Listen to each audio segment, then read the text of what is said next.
Any questions for the candidates, please fill out the forms that are by the door in the corner over there. So you can do that at any point right now.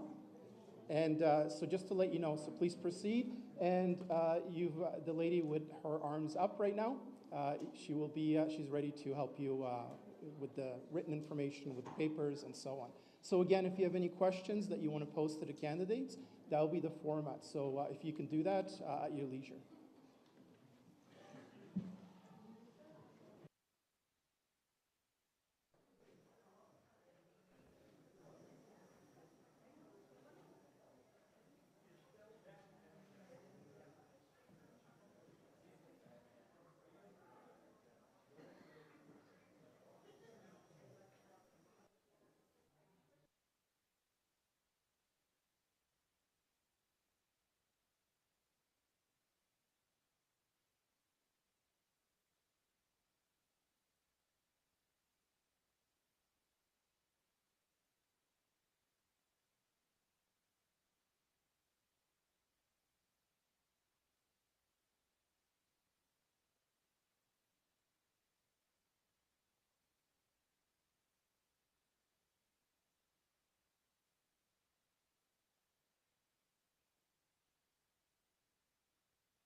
Hello, thank you. Thank you for being here. My name is Martin Rochon. I'll be your moderator for today's Barrie-Springwater-Oro-Medonte federal candidates debate.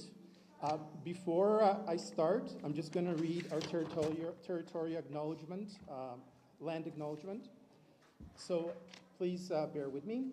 We acknowledge the traditional territory of the Wendat, Anishaka and Wata First Nation, as well as the traditional land of the Three Fires Confederacy, the Ojibwe, Odawa, and the Potawatomi Omi, and acknowledge that Simcoe Muskoka is the home of the First Nations, Métis, and Inuit people as part of the intricate nationhood that reaches across Turtle Island. May the call to live as neighbor and in community together lead us forward into the work of peace as we listen to one another and seek truth and reconciliation.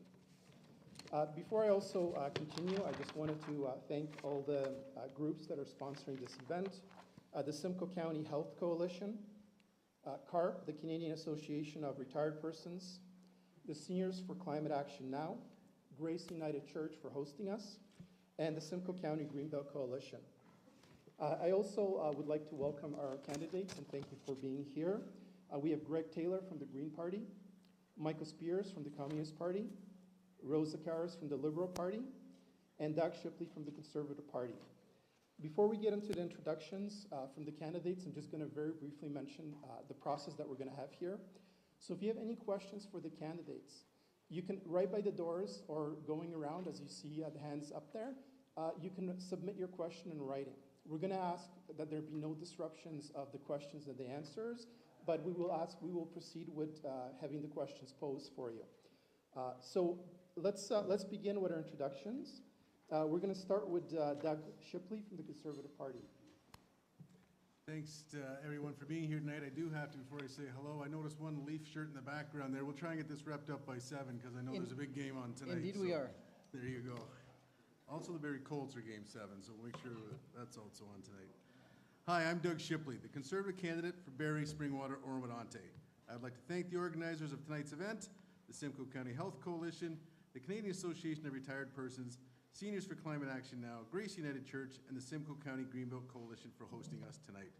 I want to recognize and thank all of my fellow candidates who have joined us this evening. Putting your name on a ballot is no easy task.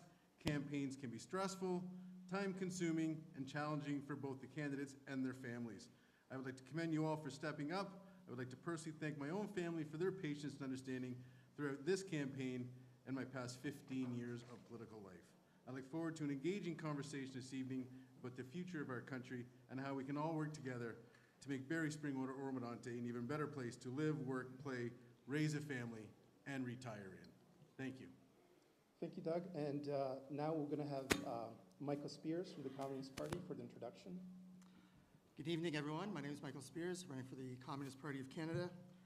We stand at a critical moment in history, a moment where the decisions we make today will shape the future of generations to come. If we don't make the right choice now, the result of this would be plant closures, mass layoffs, big cuts to healthcare, social programs, and climate action. The Communist Party is fighting for a people's agenda this election, and will continue to fight for it after the election as well. We're not just another party in the political landscape. We are the movement of working people for justice, for equality, and for the future of this planet.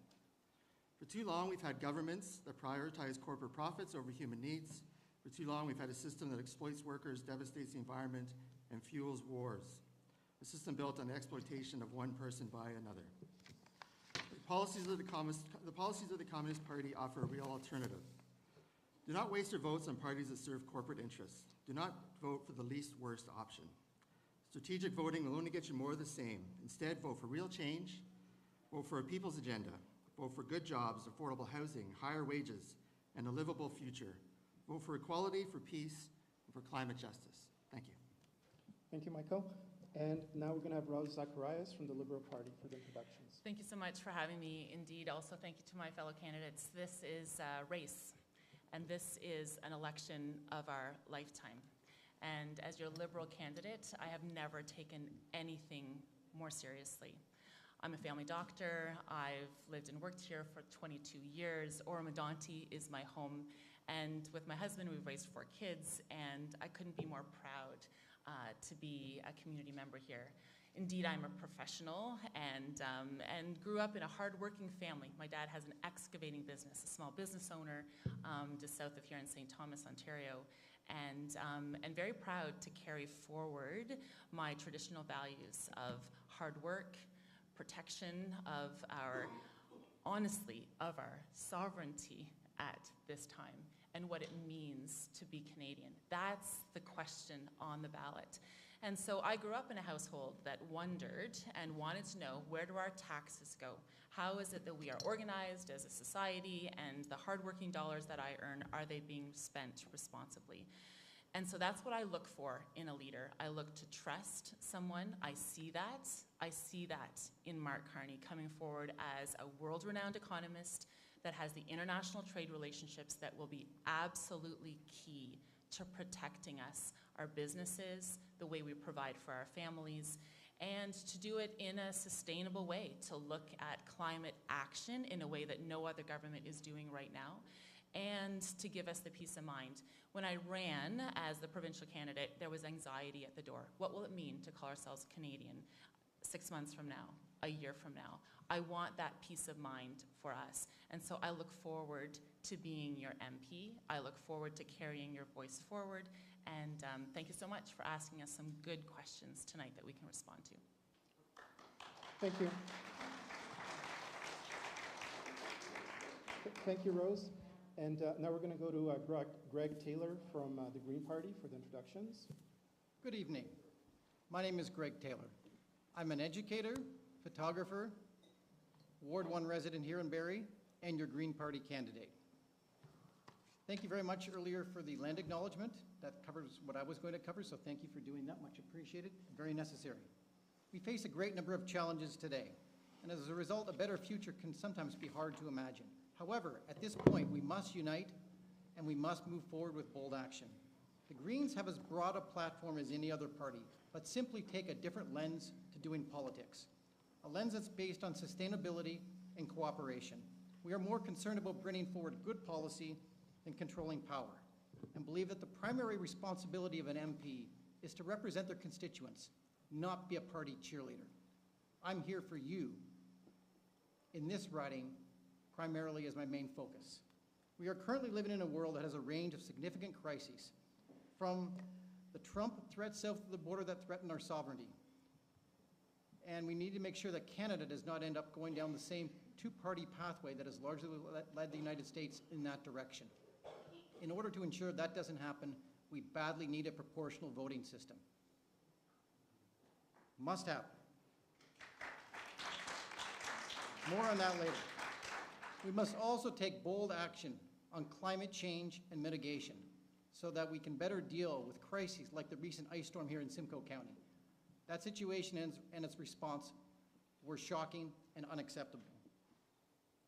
Additionally, the cost of living, housing affordability is a major issue that we must deal with here in Simcoe County, and one I've been hearing about daily when knocking on doors.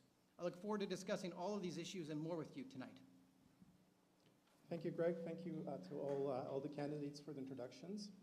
Now we're going to move on to the next section. So before we get into section with the questions that you've handed in to my colleagues who are walking around, we have pre-prepared questions that we're going to ask. I'm going to be very tight on the time frame, so it's 4 minutes to answer the question. We're going to rotate the order. I'm going to start on this side on the first question, proceed forward, then we're going 2, 3, 4, back to 1. I'll read the question. The questions I'll preface. They're longer, so just bear with me for the entire question, and then we'll proceed. Okay, and just to be very subtle, if you're going over the 4 minutes, I have a bell over here, so you're going to hear kind of a ring like this. That's your time. That's your time up at that point. Okay, so the first question will be on housing. We're going to start with Greg. The question is: Canada faces an affordable housing crisis. Housing starts in Canada are down due to multiple challenges with government regulations, exclusion zoning, tax barriers, development costs, lack of committed funding and skilled labor, increased material costs, tariffs, fear, and uncertainty. How would your government increase the percentage of affordable, nonprofit rental housing units and invest in related necessary infrastructure, directly support increased housing starts, eliminate barriers to building more housing and support builders, support innovative solutions for seniors aging at home, including home modifications, financial options for home support services, and shared and co-living opportunities. Align funding and policy from the federal government to the provinces and then to municipalities, and tie in the funding to successful outcomes. Greg, over to you. Thank you very much for the good question. As indicated, this is a very large question, and I cannot possibly cover all of the material in 4 minutes. So I'm going to advise right off the bat that anything I don't cover, please go to greenparty.ca/our-plan for more information on parts of the question I cannot cover comprehensively enough for you. I must say that in all my door knocking, this is one of the two biggest issues that I'm encountering. That and the Trump situation south of the border. I'm hearing these issues over and over and over. It comes down to a paradigm shift. When I was first a voter, somebody could graduate from high school, work at a job, and afford to pay their rent. In some cases, afford to buy a home. Those options are no longer available in the world we live in today. It's very, very scary. The average cost of rent for an apartment in Barrie is around $2,000 a month. That means you need to have an average gross income of about $30,000 just to cover that portion of your expenses. Highly educated professionals with six-figure incomes can't get approved for a mortgage here in Barrie. I know many have had to go to places like Angus and Midland to buy homes because they can't get into the market here, okay? Our unhoused population is a crisis in this community, and we need to come up with better solutions for them. So a bit of extra context. As an educator, I'm going to try and answer these questions with a little bit more context for those in the room who may not be familiar with all of the material.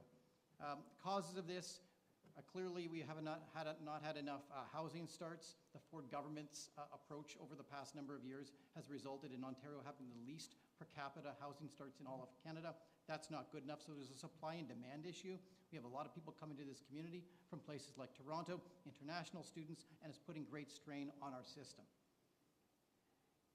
As I mentioned, housing is a provincial responsibility, more so than any other. The feds and the municipality do have a role in it, but a lot of this does come down to the fact that our provincial government has not been keeping up. Incomes have not been keeping up with inflation either, which is making it harder and harder to get by and to cover that part of your expenses. Additionally, we have a 5 to 7 year wait time here in Barrie to get on to the list for social housing. That's also not acceptable. The Greens have got a variety of different solutions. One is to make housing a human right and a national emergency. It's one of several crises we're dealing with simultaneously in this country that are linked, so that's got to happen. The Greens also propose raising the basic personal amount to $40,000 from $15,000 that it currently sits at.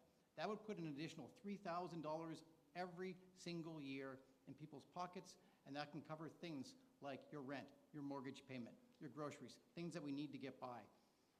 The Greens are also strong proponents of a guaranteed livable income. That is a program to put in place that would do a great deal to deal with the inequalities that we have in our society, people who are struggling to get by, the homelessness issue, people struggling to pay their rent. This would go a long way in solving that particular problem. We also believe in restoring the CMHC mandate to directly finance and develop non-market housing. That's a big piece as well, and to extend the existing GST removal for developers for non-profit housing. Additionally, tripling the social housing amount to $1.2 million of permanently affordable homes, expanding home care programs for seniors so seniors can stay in their homes longer. We saw what happened during the COVID pandemic, and a lot of seniors are now realizing, hey, I want to stay at home so that when if we have another pandemic, I'm not going to be susceptible to the things that were going on in the retirement residence community. We need to fund that program much better.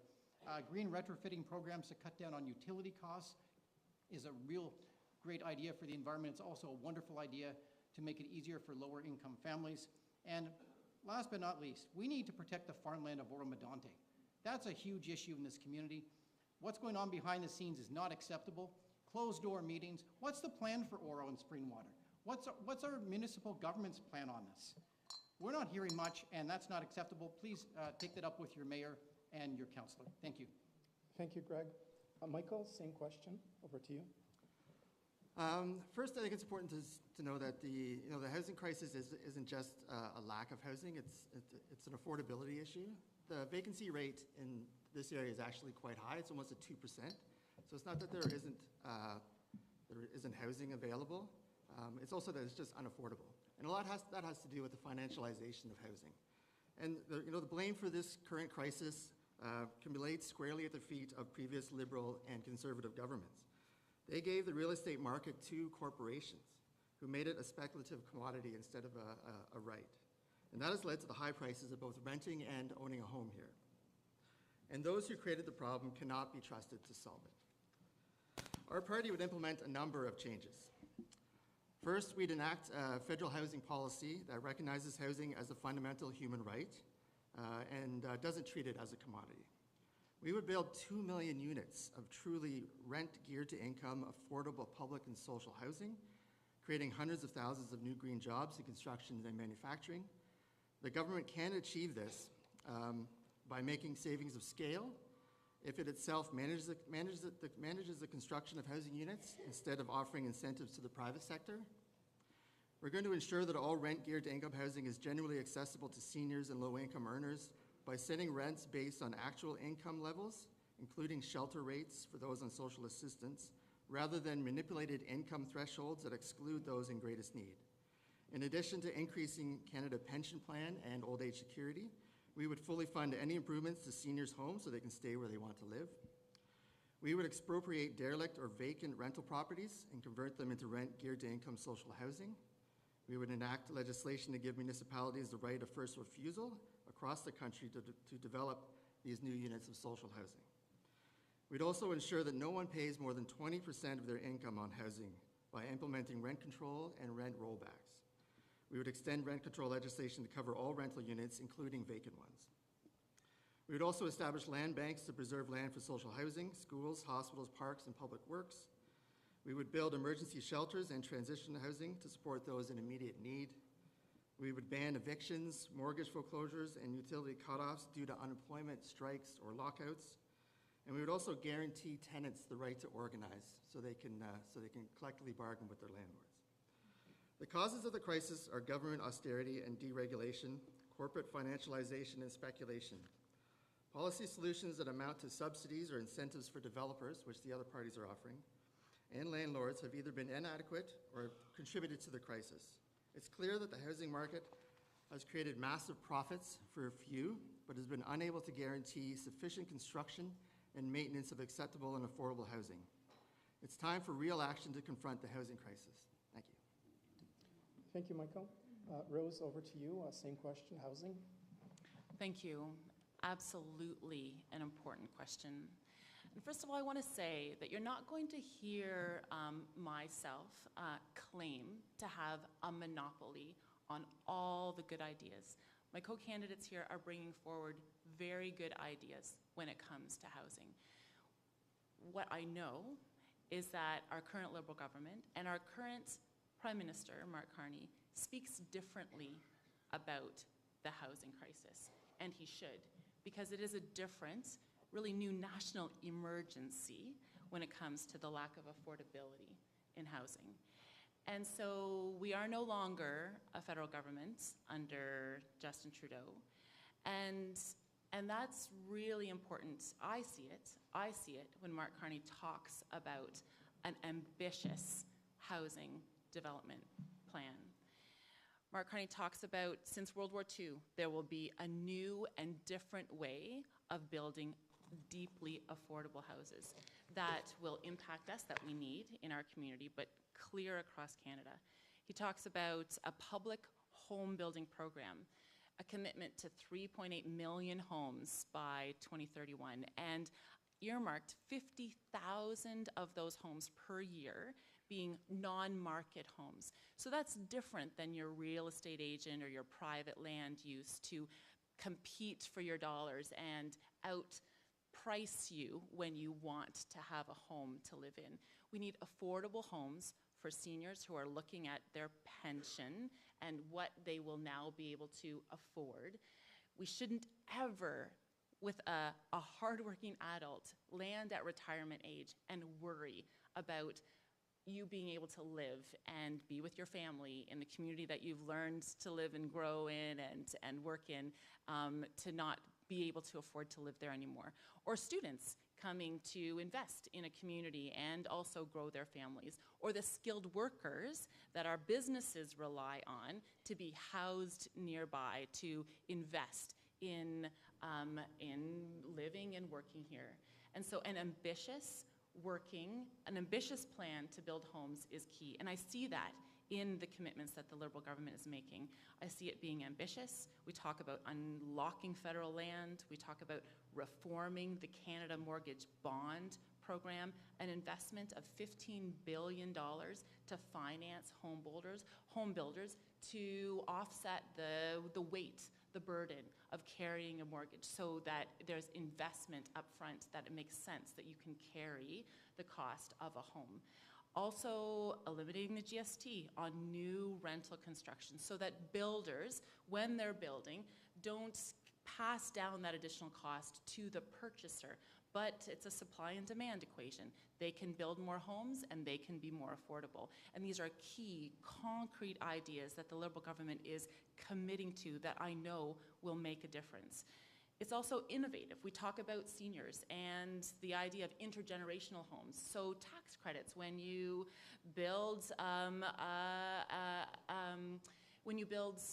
showers, for example, or more accessible commodities inside a home, so that caregivers, adults, children caring for their senior aging parents can be tax credited for that type of caregiving. And we don't need to wait in line for the long-term care or the retirement homes that are now no longer easy to come by.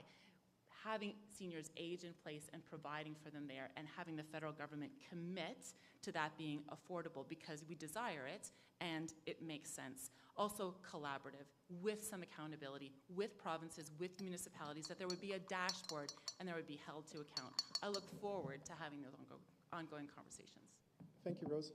Doug, before we move over to the same question, housing with you, just a comment from the back of our audience for everybody, no one in particular. Can everyone just move their mics a little closer, just because some people at the back are having a little bit of a hard time hearing. So I appreciate that. And then Doug, whenever you're ready, the housing question. Okay, thank you. Excuse me. I've had the honor and privilege of serving as the Member of Parliament for the great people of Barrie-Springwater-Oro-Medonte for the past 5.5 years. By far, the two most pressing issues I've had interactions with residents about are the cost and availability of housing and the cost of living crisis. I have had numerous residents call me in tears because of the fear that they cannot provide basic necessities for themselves or their families. Recently, I had one widowed senior who resides in Oro-Medonte call me in tears saying that she heated her home on propane and could not afford to pay her home heating bill. She was forced to wear numerous sweaters and wrap herself in a blanket while sitting in her own living room. Additionally, in Ontario, food bank usage was up 134% last year compared to the same period in 2019. Over 2 million people accessed a food bank in 2024, and over 1 million people in Ontario relied on food banks last year to feed themselves and their families. In our community, the Barrie Food Bank currently serves 7,000 individuals each month, with a record number of first-time clients, seniors, large families, and individuals seeking emergency food support. 37% of those served are children. Karen Shu, the executive director at the Barrie Food Bank, recently stated that, quote, "As demand continues to rise, we face increasing challenges in keeping up, often needing to make difficult choices about which foods to cut in order to stretch our donations further." Grocery inflation is at a 50-year high, recently rising at 3.2% month over month, the highest rate since 1974. Over the past 10 years, the cost of a house has doubled, rent has doubled, mortgage payments have doubled, all while the number of new homes being built has declined. This year, home building is down 38% from January to March of this year, hitting an all-time low in Ontario. Less than half as many homes have been built this year as were built as the same time last year. That means increased home prices, increased homelessness, and families forced to cut costs elsewhere so they can pay for their home. The housing crisis is largely a supply problem. Canada simply doesn't build enough homes. And as a result of our home prices are rising too quickly for Canadians' paychecks to keep up. Additionally, taxes and development charges are now more than 30% of the cost of a new home in Ontario. It is time for change, and we need to restore the hope and dream of home ownership and affordability in Canada for all. A Conservative government will eliminate the sales tax on new homes under $1.3 million, which will save home buyers up to $65,000 on the purchase of a new home and $3,000 on a yearly mortgage payment, while spurring a massive new home building boom. Secondly, we will work with municipalities to cut building taxes and development charges. For every dollar of relief a municipality offers on development charges, a Conservative government will reimburse 50%, up to a maximum of $50,000 in savings for new home buyers. Combining the two policies I just mentioned will lower the cost of a new home by up to $115,000. Additionally, we will back 350,000 positions for trade schools and union halls to train Red Seal apprentices to build homes, and we will bring back the $4,000 apprenticeship grant that the Liberal government eliminated. We will also unlock billions of dollars in the private sector by allowing anyone who reinvests in Canada to defer tax on capital gains to invest more in home building. Only Conservatives have a real plan to restore the promise of home ownership by building more, taxing less, and getting government out of the way. Thank you. Thank you, Doug.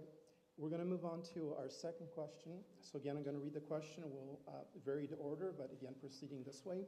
We're going to start with Michael. So the question is, polarization, national unity, and disinformation. Disinformation is the topic. There are currently great divisions throughout our country, specifically between East and West provinces. How will your party, if elected, unify the country which doesn't separate us into regions based on our opinions and supports? How will you communicate your vision to the masses in a constructive way that will prevent mis- and disinformation from being distributed via social and mainstream media? Will you bring back mainstream media ownership to Canada? Michael. Thank you for that question. And I'm going to show a bit of unity here first. I want to agree with Doug that change is definitely necessary. And I thought it was great in his preamble. He basically described what was wrong with capitalism. So I appreciate that very much, Doug. For us, working class power, we believe as communists would alleviate a lot of what we're seeing in our country. People are struggling, and we're being told to blame each other instead of the ruling class. Division is built right into capitalism. By dividing us, the ruling class can pit us against each other for jobs, services, resources. We've been told to see each other as the enemy instead of the capitalists who attack working people for profit and greed.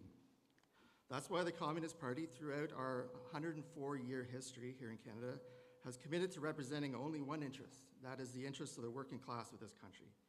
And will continue to build class consciousness on our streets and in our workplaces. We believe that improving democracy will also have a positive impact on national unity. So changing our electoral system to make every vote count would go a long way to do that. And I agree with Greg on that issue. We want to enact a mixed member proportional representation electoral system so that people's votes matter. That's especially relevant in this riding, where a lot of times, if you're not voting Conservative, basically your vote doesn't matter. We want to guarantee equal treatment for all registered political parties, including amending the Broadcasting Act to ensure equal time for all parties so that voters can make informed choices. And we want to lower the voting age to 16. We also want to restore adequate funding for the CBC. We don't believe in defunding the CBC. CBC has a lot of problems, but fixing those problems will go a long way to creating more national unity. So we actually want to see CBC funded properly. It's one of the worst funded public broadcasting corporations in the world, and that needs to change. We also want to fully fund the Canada Council for the Arts, Museum Association, and other publicly owned institutions. We also strongly support the nonprofit Aboriginal People's Television Network, which is unique in North America and needs our funding and support.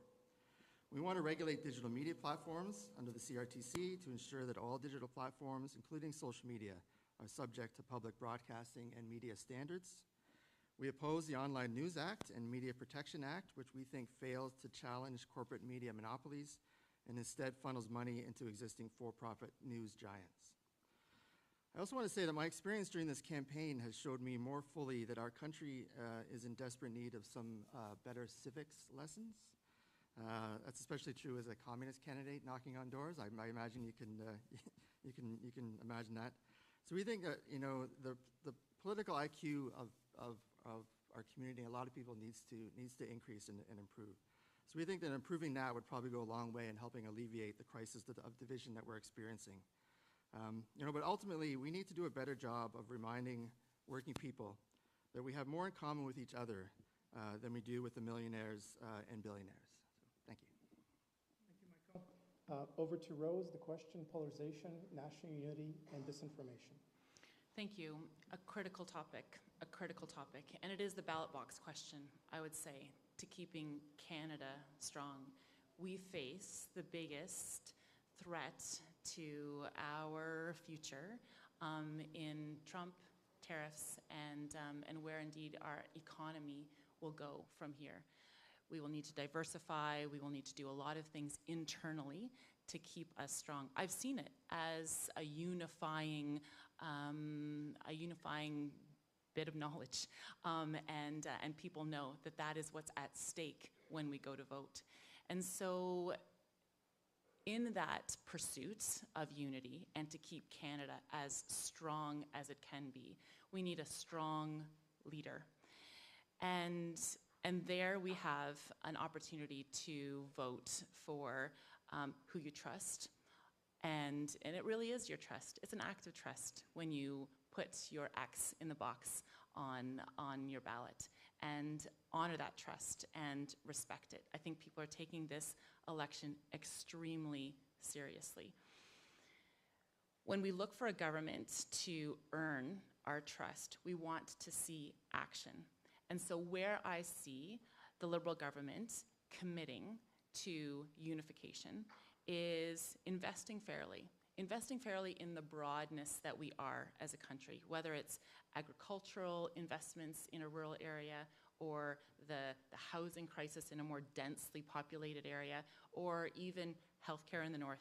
These are diverse needs, but it is federal jurisdiction to look at that diversity of Canada and where do we fit? Where do we fit inside of our struggles of Barrie-Springwater-Oro-Medonte, and how are we going to be addressed? It would be an absolute honor to continue these conversations, to build and earn your trust as I carry our concerns to Ottawa. I am a ballot box choice of change here for you. And these are the conversations that I have been having at the door. Absolutely proud to come forward as a nonpartisan physician that needs to choose a party to have an impact on society in the way that is needed, I think. And so we want to stand strong as Canada and to collaborate and to bring together the good ideas and face our future with some peace of mind and not the anxiety that has been brought on of late. Very, very quickly, some key concrete commitments to expanding broadband internet. We have all struggled with our cell service, and this is the way of the future. That needs to be a commitment of the federal government, and I see it happening. Also, protecting integrity of information. So, to have a non-biased public broadcaster, a key commitment to the Canadian Broadcasting Corporation. Even in the area of capital federal political donations, that they be trusted, non-biased, not foreign, not interfered with by foreign operatives, and that news would not disintegrate into a form of entertainment. News needs to be delivered to us. We need to be respected for our autonomy in the way we think and experience events and make informed choices. These are commitments of a Liberal government. This is my commitment to you, and once again, coming together as Canada strong to face the uncertainty of what we are being threatened with. I can't believe that I am now raising 4 kids, Canadian family, inside of the uncertainty of a future that we now have. And so, indeed, together we need to be strong. Thank you, Rose. Doug, same question, same topic, polarization, national unity, and disinformation. Thank you. As the Member of Parliament, my number one objective has been to always provide excellent customer service to all the residents in Barrie-Springwater-Oro-Medonte. With the help of an excellent team, I've always ensured that all inquiries via phone, email, and in person were dealt with in an efficient and thorough manner.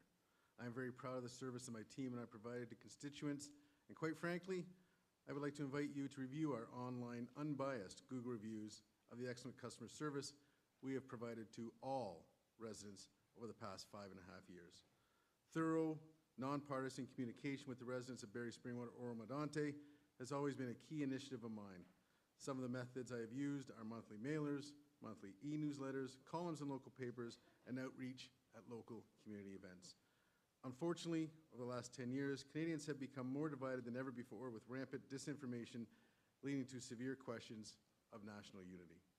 Regretfully, we've even been witness to divisive disinformation campaigns even during this current national election on several occasions.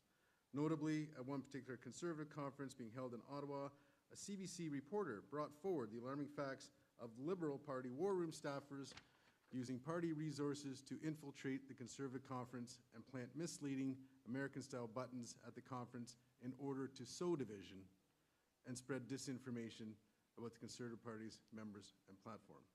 Next, we've seen an example of foreign interference during this election campaign when our own Canadian Independent SITE task force, who are responsible for overseeing foreign interference in our elections, recently revealed that the communist government in Beijing was amplifying favorable messages about Liberal leader Mark Carney in an effort to boost his campaign. In fact, we even had a local Barrie Liberal candidate who recently stated that Canada should partner with China and give up on manufacturing. As a local businessman for over 30 years, who's always fought for Canadian manufacturing, fought for Canadian jobs, and fought for Canadians, I don't give up on any Canadian ever. We need to fight for Canadians, we need to fight for Canadian jobs, and fight for Canadian manufacturing. Canada needs strong leadership to address threats coming from the U.S. administration and other countries, including China. Now more than ever, we need a Conservative government with MPs who will defend every sector of our economy and the people whose jobs and livelihoods depend on it. We need a leader and a government that will work towards uniting our country and restoring hope. Thank you, Doug. And now on to Greg, same question, polarization, national unity, and disinformation. Thank you. Great question. Can't answer it in 4 minutes. See me at the table after if you want to chat some more. It's such a key question, though. So some of the causes: a decline in the quality of education. Our post-secondary institutions are underfunded. It's costing us. That's a lot of provincial responsibility, but it's a major issue. Growing socioeconomic gaps in our culture. A broken first-past-the-post voting system, which is creating tribalism and all sorts of issues with people's votes not being represented. That's a huge cause of concern because people are being disenfranchised. Corporate control of our media. We need to protect the CBC for sure so that we don't get further corporatization of our media. In terms of solutions, investment in education is a big one. We need to get more funding for post-secondary. Greens propose free post-secondary education as a way to help make that possible, but we ultimately need the government in Ontario to start upping their funding to offset the decline in international student revenue that we're seeing. We also need to do a much better job of recruitment of international students to make sure it's legitimate and fair. We do need them, and it needs to be done properly. CBC, as I mentioned a second ago, is really key. It needs to be properly operated. There are some concerns with how it's operated. It does have a bit of an anti-green bias to it, but still, public broadcasting as an institution is critical. We do not want to end up with a system here like the United States where we're watching the equivalent of Fox News as our main source of information. That is terrifying. That cannot be an option for this country. Marginalization, that's a huge piece of polarization. What's happened in the United States is that tens of millions of people have become disenfranchised as a result of the broken two-party political system, and we're starting to see evidence of it right here, okay? When you look at the leader of the Conservative Party, Mr. Poilievre, there are a lot of parallels to Mr. Trump, from voting against COVID supports to an anti-science agenda, to today talking about getting rid of the woke ideology, whatever the heck that means. These are concerns. We can't go down there. This is not Aaron O'Toole. This is a very different brand of conservatism, and I would ask Conservative voters, if they're really comfortable in this election, voting Conservative with this kind of leader. And if you're not, because of what you're seeing, look at a fiscally responsible alternative that's socially progressive and vote Green.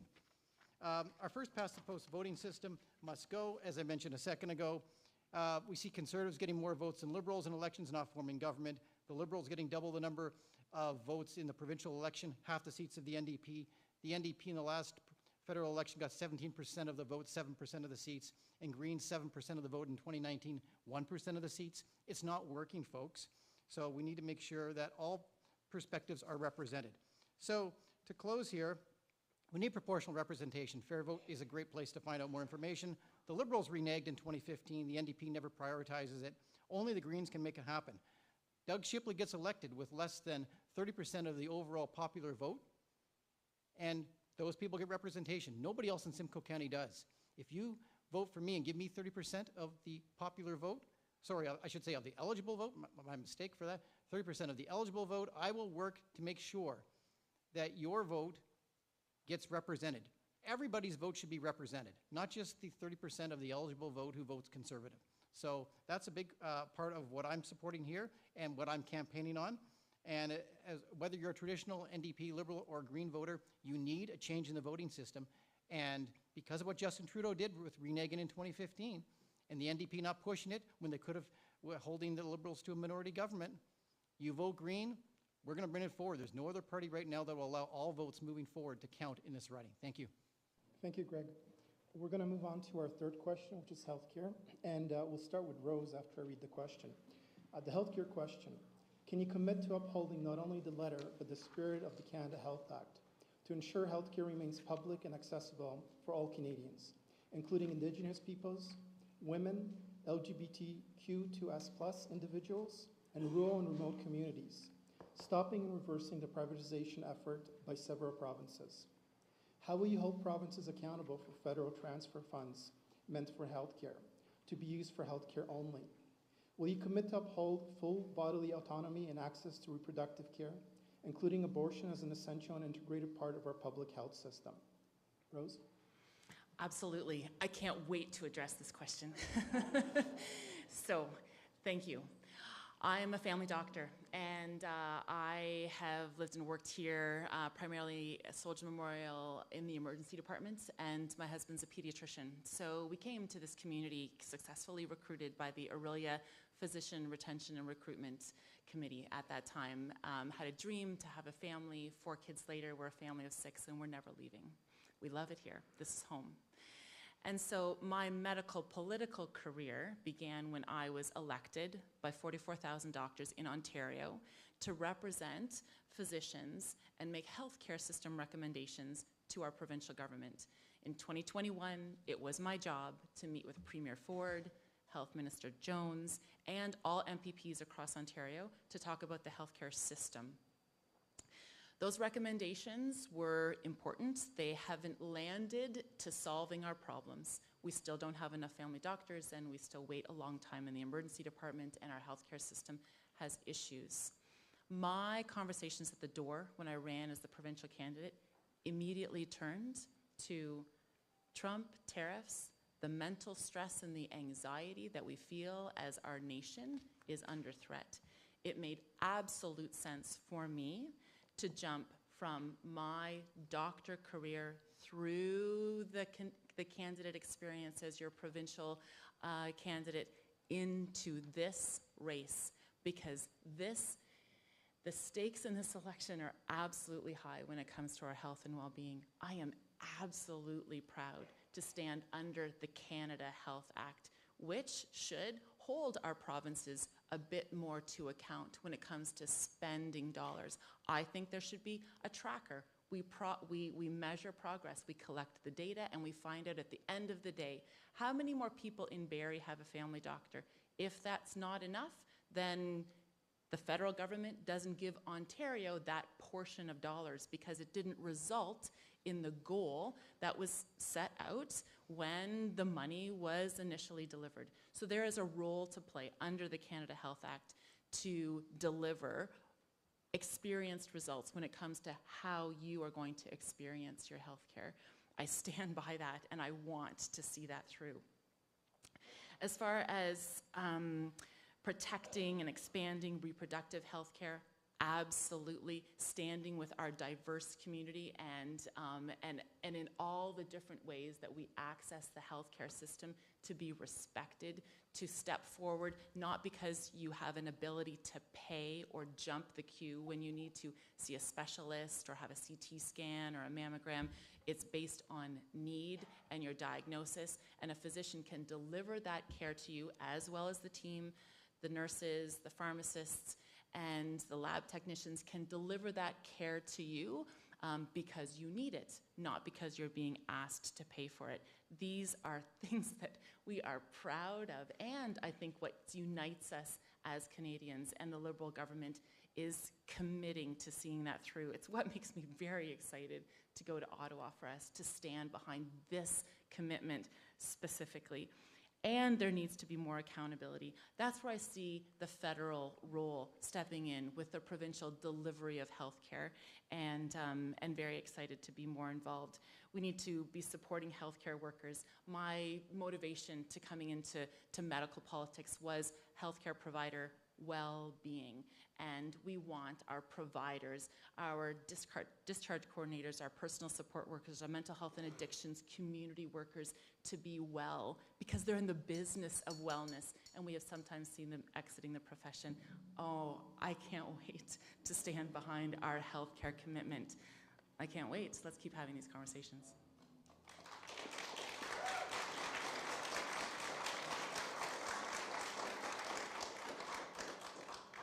Thank you, Rose.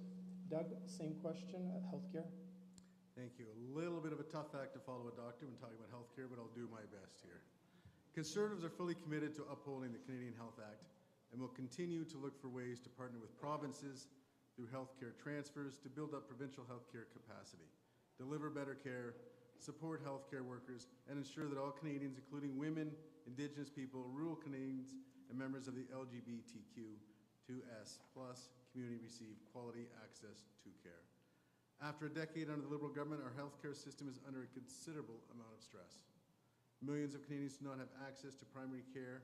Wait times for specialist treatment are longer than they have ever been before.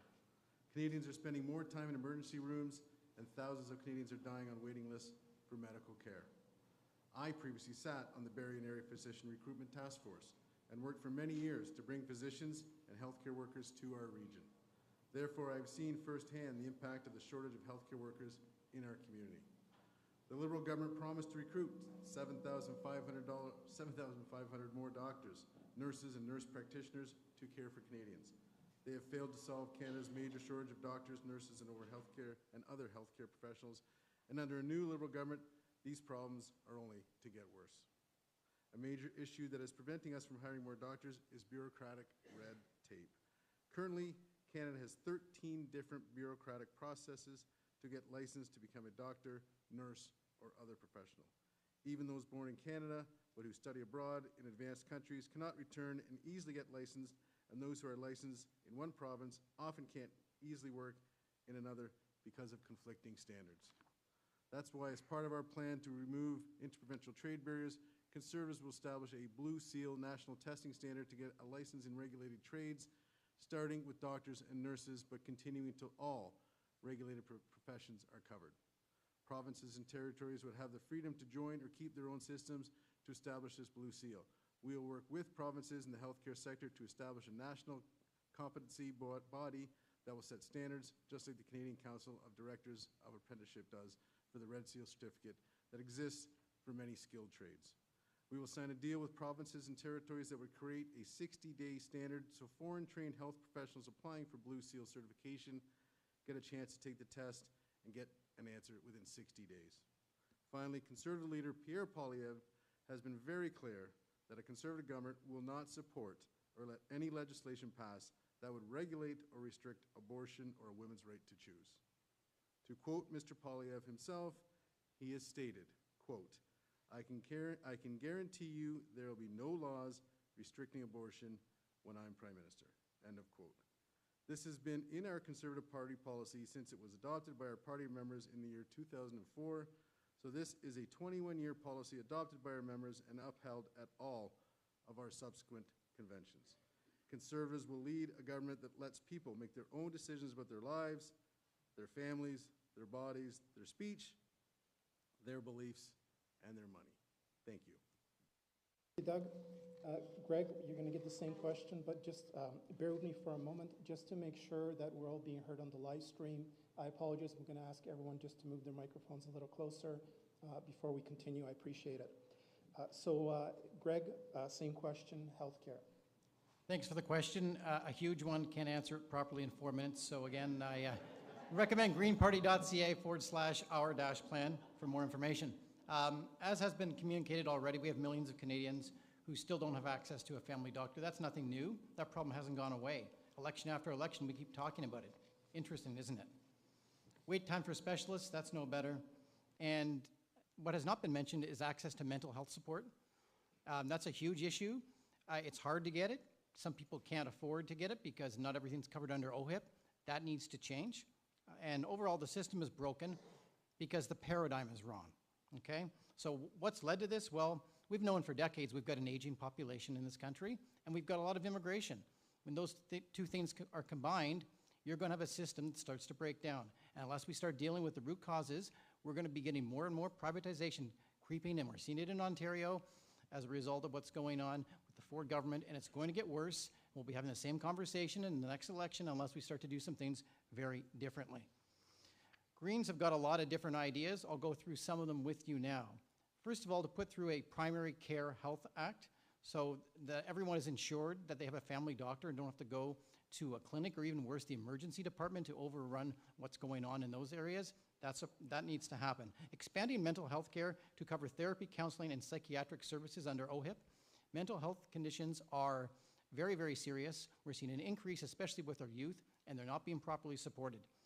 We also believe in implementing universal pharmacare and expanding dental care, upholding the Canada Health Act, and opposing privatization. So to get back to the initial question, it's basically, yes, we support everything in the initial question. And we also support reforming the Canada Health Transfer to ensure greater accountability and guarantee for fair funding for rural and remote communities who are very much underserviced right now with the current medical system. So this is all good. However, it's worth saying that if we don't change the paradigm, we're not going to fix the problems. We'll keep dumping money at it. We'll get a little bit better. There's a lot of good ideas, but you won't fix it because the paradigm's wrong. We need to ensure that everyone has access to healthy and local food. We've got an opportunity to implement a guaranteed livable income, a right to ensure all Canadians have the right to a healthy environment. We can implement that because ultimately health and wellness is really what we're going for. We shouldn't be treating sickness, we should be treating wellness. And if you're going to treat wellness, you have to look at the things that cause people to be sick in the first place, and we're not doing that nearly enough, and that's why we've got a strain on our system. So in addition to that, we certainly believe in controlling the worst pesticides, which are leading to a lot of health issues, including many forms of cancer, which is running rampant in our country. So overall, if we keep voting for the same tired ideas that we keep hearing year after year after year, we'll be having variations of the same conversation over and over and over. So if you want change, vote for it by voting green on April 28th. Thank you, Greg. Michael, same question, healthcare. Thank you. With all due respect to Dr. Zacharias, I respect her great work, but if she wants to improve healthcare, she's in the wrong party. Let me just say that. We've seen public healthcare under attack under the Liberal government. It's gotten worse. I think we can all agree with that. And a lot has to do with the fact that privatization has been allowed to creep in. And that's the result of the federal government not doing enough to enforce the Canada Health Act. We strongly believe that profit does not belong in healthcare. It must be removed outright. It has no place. And the Communist Party is the only party up here promising to do that. So we'll expand Medicare to include prescriptions, dental, vision, and mental health care, all publicly delivered, all free at the point of use. The Liberals say that they'll negotiate someday, whatever that means. The Conservatives want to privatize it outright. We say, let's fund it now. Pharmacare should include all essential drugs, and the pharmaceutical industry should be put under public ownership. We need to end big pharma. We've also seen from both the Liberals and the Conservatives over the years that they've failed to enforce the Canada Health Act. This has allowed for private, for-profit clinics and labs to open up, which costs more and takes the emphasis off care. Our party also wants to see an increase of funding to provinces and territories earmarked specifically for health, as well as things like education, social programs, social housing, and equalization. And we want to ensure that Indigenous peoples have full control over their own programs as well. We also want to see an end to fee-for-service. We think doctors and dentists should be put on public salaries. I'm not sure what Dr. Zacharias thinks of that. But, we also believe you can't have a good healthcare system without full gender equality. So we will guarantee the rights of women for equal access to abortion, as well as social, medical, and educational facilities and services. We protect women's right to employment insurance maternity coverage, expand parental benefits to 52 weeks with full income replacement. We would legislate and enforce protections for sexual orientation and gender identity, gender expression, and the bodily integrity of intersex people. We would also ensure that sex education curricula in the schools are 2S LGBTIQ positive. And we also think it's important to make Canada a safe haven for refugees fleeing state-sponsored homophobic, transphobia, and biphobia. At the end of the day, politics is about priorities, and the reality is that the other parties prioritize the wrong things. Both the Liberals and the Conservatives are promising to cut the yearly health transfer increases, and that's just wrong. So I say to you, do you want to buy fighter jets, or do you want to have a fully funded healthcare system? Because you can't have both in our world. The Communist Party wants what people in Canada need and deserve, the best healthcare system in the world. Thank you. Thank you, Michael. We're going to move on to our fourth question. After I finish reading it, Doug will start us off. Climate environment is the topic. Given increasing global instability, international trade challenges, disruptions, and natural disasters related to climate change, how will your government prioritize and protect domestic food, agriculture, and water security in Canada? At the local level, how will you protect and implement those protections in vulnerable regions like Lake Simcoe, Georgian Bay, and the Greenbelt? The human and financial toll of climate disasters have been enormous and will continue to be unless we get climate change under control. With some detail, please describe your party's commitment to working towards their net zero goals, including the transition away from fossil fuels as a major contributing factor. Doug? Thank you. Conservatives know that climate change is affecting our communities, our ecosystems, and damaging our infrastructure. Unfortunately, over the past decade, the Liberal government has chosen to implement an unfair taxation system where everyday Canadians were punished for simply heating their homes, buying groceries, and driving to work, while emissions continued to go up. It was only because of Conservative pressure that the Liberals removed the consumer carbon tax, and the Liberals have been silent on what they will replace it with. We know that Mark Carney is a major proponent of carbon taxes. He has written books about how much he loves carbon taxes. Conservatives are the only political party that has taken a genuine stand against this costly tax. Conservatives are committed to using technology, not taxes, to lower emissions and fight climate change. In a global context, Canada is responsible for a very small portion of global emissions. We are well placed to take our natural resources here at home, like liquefied natural gas, and export them to new markets, which will get us out from under America's economic thumb and create jobs, making Canada sovereign and self-reliant. There have been dozens of tidal energy projects, LNG projects, and oil and gas projects who have looked towards Canada for partnerships that have been turned away because of the excessive amounts of red tape and bureaucracy that have been implemented by the Liberal government. Conservatives will create a one-stop shop called the Rapid Resource Project Office to handle all regulatory approvals across all levels of government. We will repeal the no new development laws so we can build new pipelines and LNG terminals to export our energy overseas. We will scrap the job-killing energy cap on Canadian growth. We will cancel the industrial carbon tax to take the tax off Canadian steel, aluminum, natural gas, food production, concrete, and all other major industries. Finally, we will ensure Indigenous loan guarantees by establishing the Canadian Indigenous Opportunities Corporation, led by Indigenous people, to offer loan guarantees for Indigenous communities. I would also like to take some time to talk about the importance of protecting our jewel, Lake Simcoe. To say that Lake Simcoe plays an integral part in the quality of life and economy of all who inhabit its shores is an understatement. Unfortunately, Lake Simcoe has never been a priority for the Liberal government after a decade in power. The former federal Conservative government under Stephen Harper spent $59 million to create the original Lake Simcoe Cleanup Fund, supporting several grassroots efforts that were extremely successful at cleaning up the lake and reducing phosphorus levels. Unfortunately, the Liberal government canceled this fund in 2017, and it was never reinstated.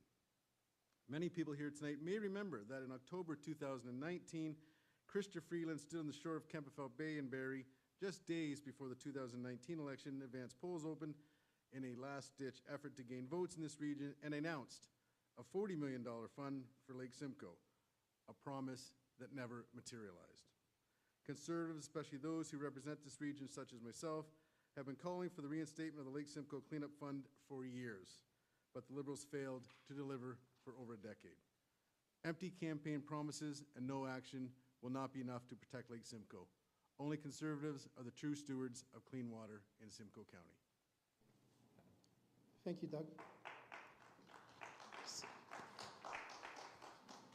Same question for Greg, Climate and Environment. Thanks very much for the question. Firstly, happy Earth Day. It should be said, nobody's brought it up, so happy Earth Day.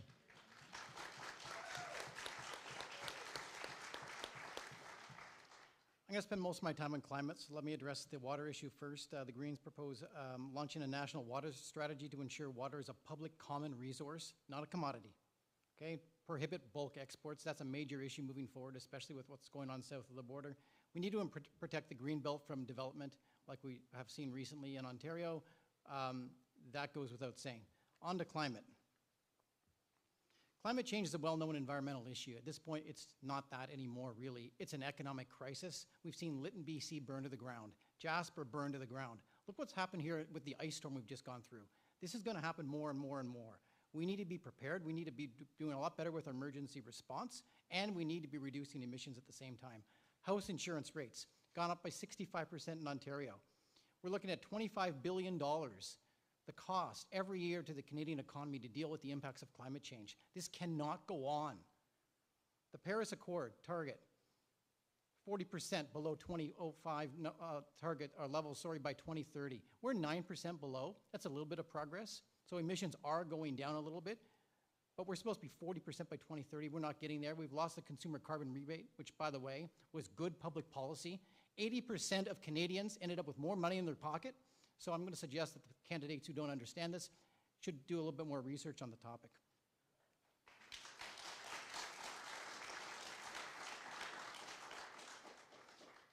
Okay, so if you look at climate change, the Conservatives, not all of them even believe in the science or accept the science, I should say. Liberals think we can increase fossil fuel production and simultaneously reduce emissions. That's an impossibility too. And then the NDP, well, they don't accept carbon pricing and they waffle on pipelines. So when you look at it, there's only really one option that's taking this issue seriously and understands it, and that's the Greens. Solutions, there are many. An east-west electrical grid needs to be implemented on renewables. No additional pipelines. The Energy East proposal has no economic merit. We don't have upgraders east of Alberta. It's not going to work. It's fantasy. We need to transform public safety into Canada's National Emergency Management Agency for disaster response. We don't have people in Simcoe County living without power for more than a week. That's unacceptable, and it's going to get worse if we don't do something about it. We need to protect farmland here, again, against the unknown developments that are planned here. Wetlands are a great thing to be able to reduce the impact of climate change. We're going to lose this through inappropriate development, and Barrie residents deserve answers from their politicians, including Mr. Shipley, who came in for Mr. Nuttall, who then became the mayor. So perhaps some questions need to be asked in this area. I'm going to close with two things. An appeal to young voters. I hear your concerns that you're frustrated with the political establishment and you're sick and tired of politics as usual. But please, the solution to failed liberalism is not right-wing populism. The solution to failed liberalism is not right-wing populism, and we need to start to look at alternatives to that.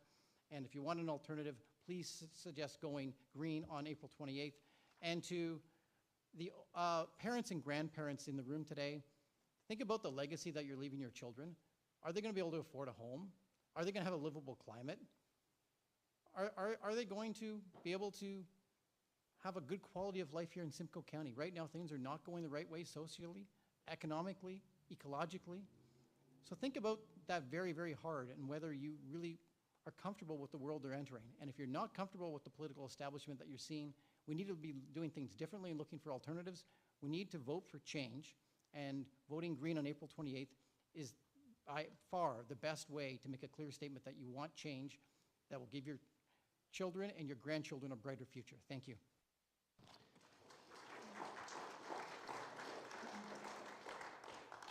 Thank you, Greg. Michael, same question, climate, environment.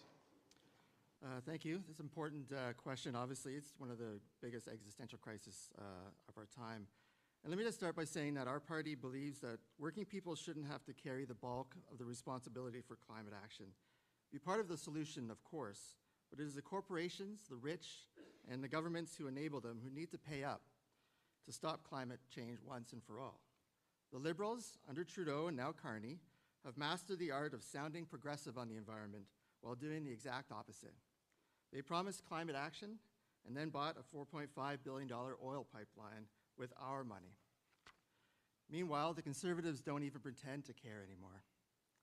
Our party is focused on environmental justice. So here's what we would do.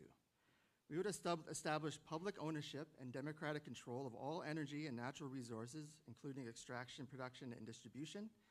We would replace cap and trade and carbon tax schemes with strict legal limits on pollution and hard caps on emissions, especially from industrial sources, to achieve net zero carbon emissions by 2050. We would impose strong penalties for corporations that break emissions and pollution laws, including jail time for corporate executives. We would ban fracking.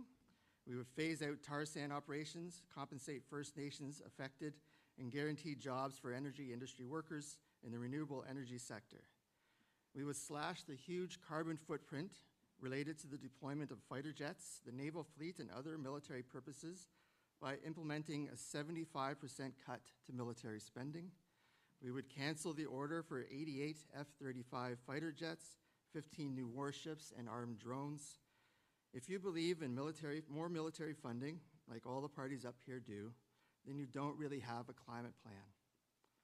We would significantly expand urban public transit and eliminate bus and transit fares, build high-speed rail and create a publicly owned bus service that's fueled by renewable energy to replace and expand the service previously provided by Greyhound and other for-profit operators. We would stop urban sprawl by enforcing strict land use policies that protect farmland, watershed, and ecologically sensitive areas.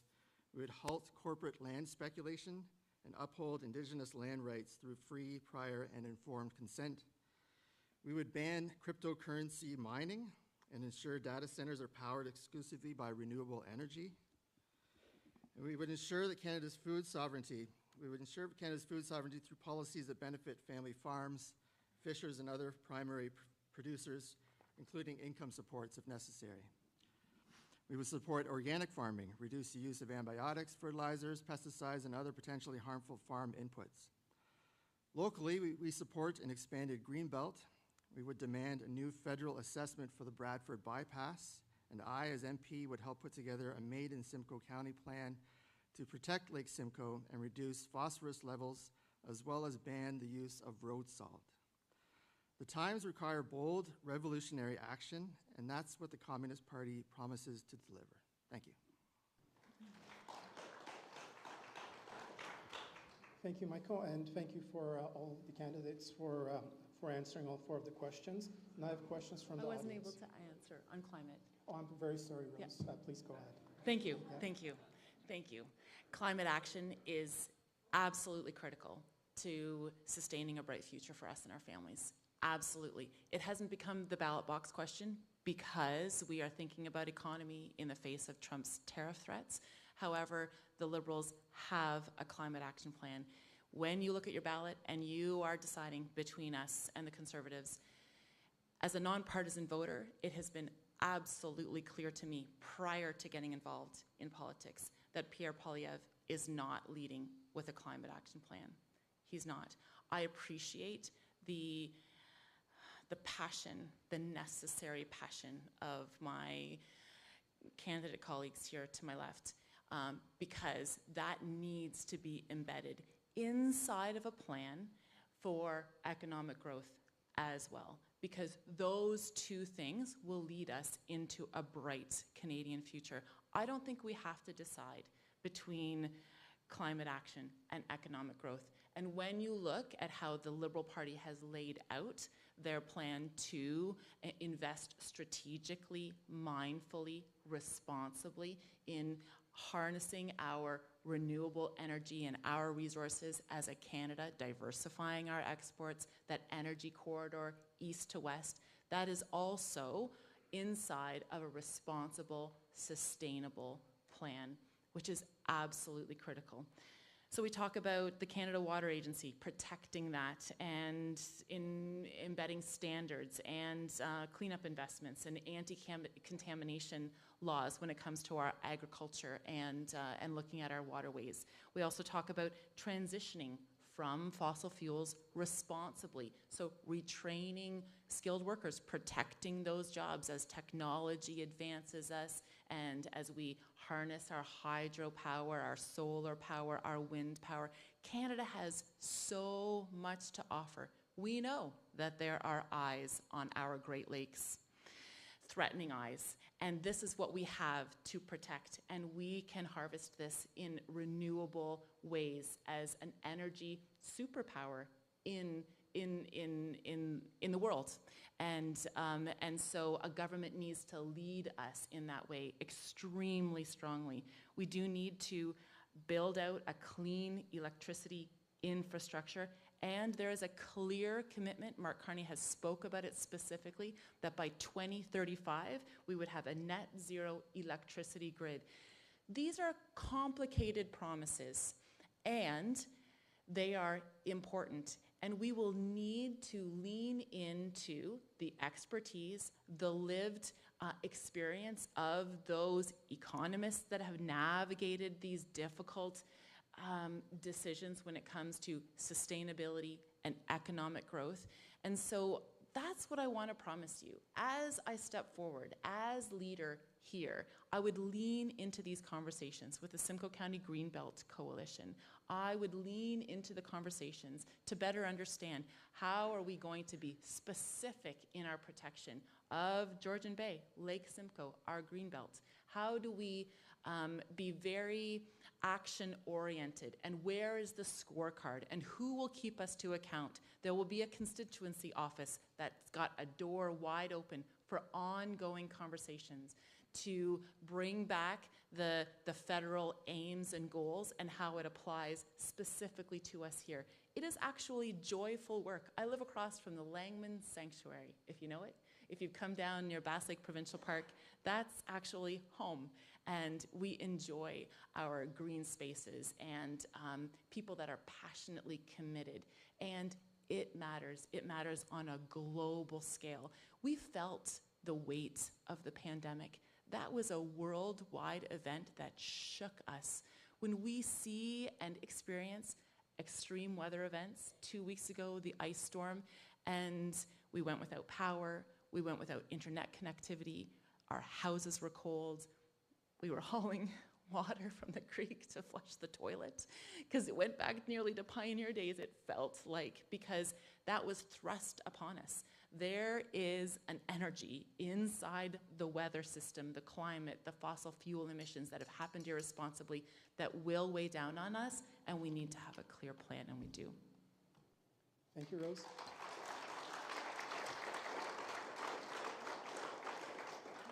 I want to thank all the candidates. Sorry, Rose, for cutting you off there. I appreciate that we got everyone answered the 4 questions.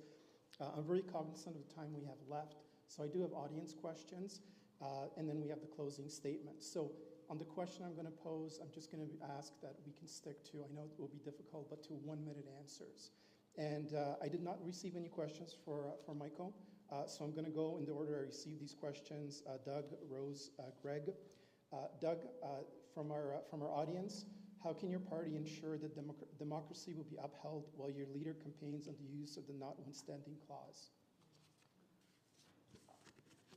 I think our leader has been very clear on the notwithstanding clause. Pierre Poilievre has made it very clear that he wants to make sure every Canadian has the choice to live their own life, their own way, every day. There may be exceptions where it has to be used that to make sure things get done in Canada, such as making sure criminals are locked up after 3 consecutive murders, to make sure our safety is safe. That's really the #1 thing in our society. That may be a good exception to use that. Other than that, Pierre believes in every Canadian should live a free and safe existence in Canada. Thank you. Thank you, Doug. My next question for Rose from our audience. What are your educational qualifications and how have they prepared you for a position in the government? I'm a doctor. And so I've been a professional. And then I was elected president of the Ontario Medical Association and was back and forth to Queen's Park. I learned how the political system works. And I believe in our democracy to rise up as your representative and carry your voice forward.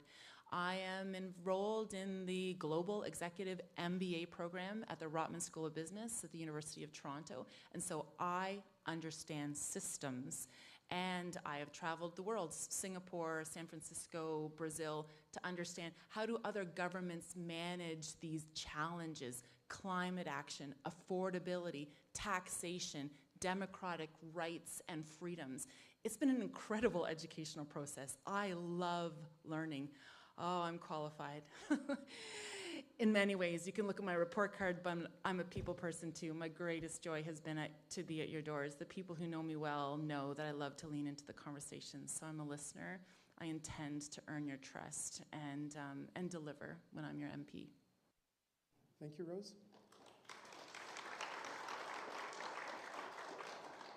Greg, my next audience question is for you. Canada's wealth is in its ground. The legacy parties, excuse me, the legacy parties want to mine it all up, with the Green Party supporting the economy that was used to generate a sovereign wealth fund. Apologies. It's a fine question. If you look at the Norway model, they've got a huge sovereign wealth fund through responsible use of the resources. You compare that to Alberta, it's a completely different game. So we've really missed the boat on that one.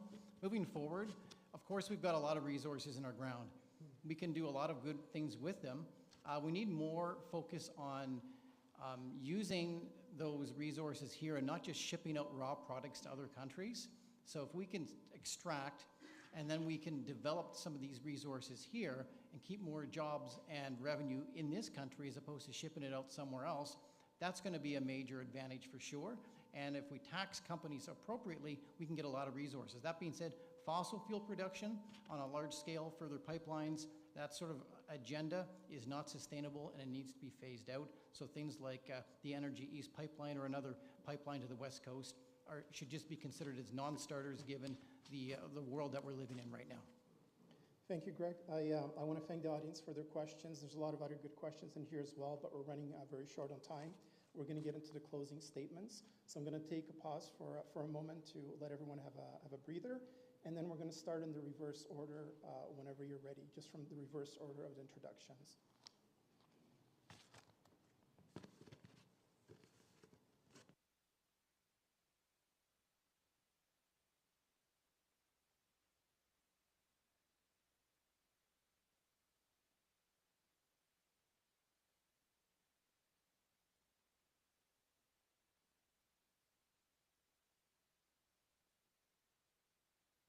I apologize, I've been asked to ask a few more questions. So we are very limited on time, but we'll stick to the 1 minute per question. So my apologies, Doug, one more question to you. Again, 1 minute on the clock. Medical assistance in dying, currently advance requests are not allowed in Canada, except in Quebec, even though the majority of Canadians support it. What is the Conservatives' position on advance requests for MAID? This was a very difficult situation that was debated in the House of Commons. It was a free vote from our party. It was left with the amendments where it was gone back to committee. And where committee has studied it in great detail. We were waiting for that to come back to the House of Commons before making a full decision. But it was a very in-depth, very heartbreaking choice. I have heard gratefully on both sides of this, many people who are for it and who are against it. And it's a very tough decision to make. We don't have a party stance on it. It is a free vote, as I said. But I would have been happy to see that committee come back, but there was an election called. So if re-elected, I'm sure that would be brought back up and we would see what happens. So thank you. My next question is for Rose. We've recently heard Premier Ford announce the bright and profitable fortunes that will be forthcoming from Northern Ontario's Ring of Fire. Yesterday, on a CARB-sponsored webinar from Toronto, Mr. Poilievre made a similar announcement for all of Canada. Neither mentioned any Indigenous consultation as part of the process. What is your party's platform on this issue? Very proud of the Liberal government to really stand alone as a government that has led with Indigenous reconciliation and Indigenous consultation, and indeed that is well known from the Liberal government. It is so important moving forward in our great land of Canada to partner with Indigenous peoples and to lead our industry in that way. And so as we lean into those conversations, that commitment based on a track record of doing so will only be bigger and broader as we lead our conservation efforts through Indigenous-led conservation consultation and also grow our economy in a responsible and sustainable way. We are Canada, a land of all peoples, and very, very important to lean into those conversations going forward. I fully intend to. Thank you, Rose. I have, the next question is for Doug.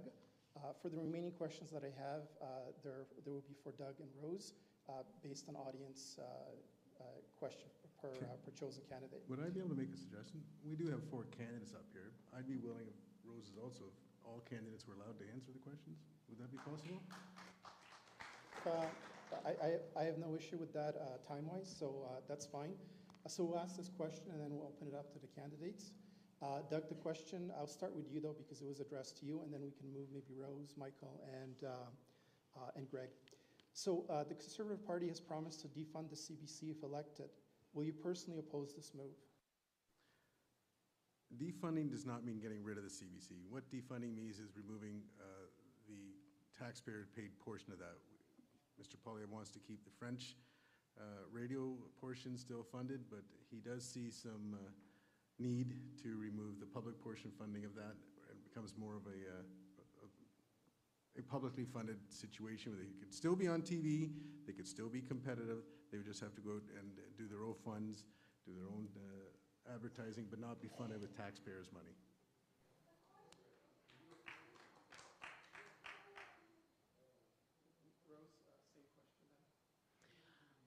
Having a public broadcaster is extremely important, and I stand in contrast to the Conservatives' opinion and lack of commitment on that. We need non-biased, neutral delivery of the news. We don't need entertainment for news. We are not the United States. We're not going to tune into Fox News or MSNBC to get our information, and we will not be manipulated with advertising. Even our social media needs to be better protected. And so, with no foreign interference and with no manipulation by advertising, we are intelligent, thinking Canadians, and we stand apart with how we consume our news. The Liberal government will see to that.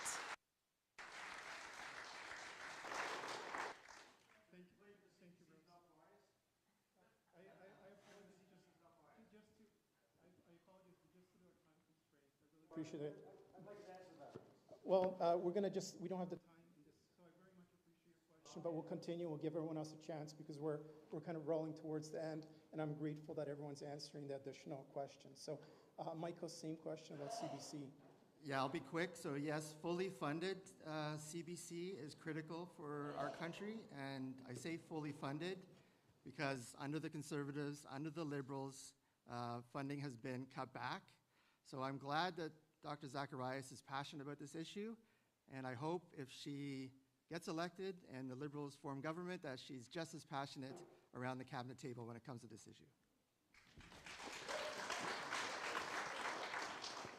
Thank you, Michael. Greg, same question, CBC.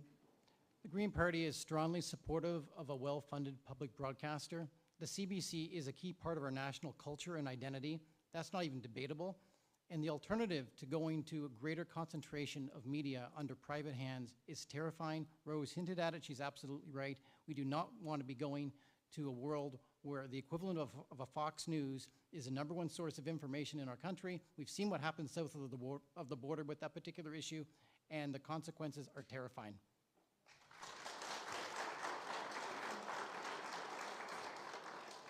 Thank you, Greg. Again, we're very limited on time, so we're going to get into the closing statements. I'm going to ask you to keep it brief, 1 minute. We're going to take a very short 30-second pause, and then in the reverse order of the introductions, I'll get the candidates to proceed. Just for the audience, we do have another event with another set of candidates starting at 7:30. So I please, if you can, after we finish the closing statements, I'm just going to ask you to leave, and unless you're coming in for the next event. Thank you. Okay.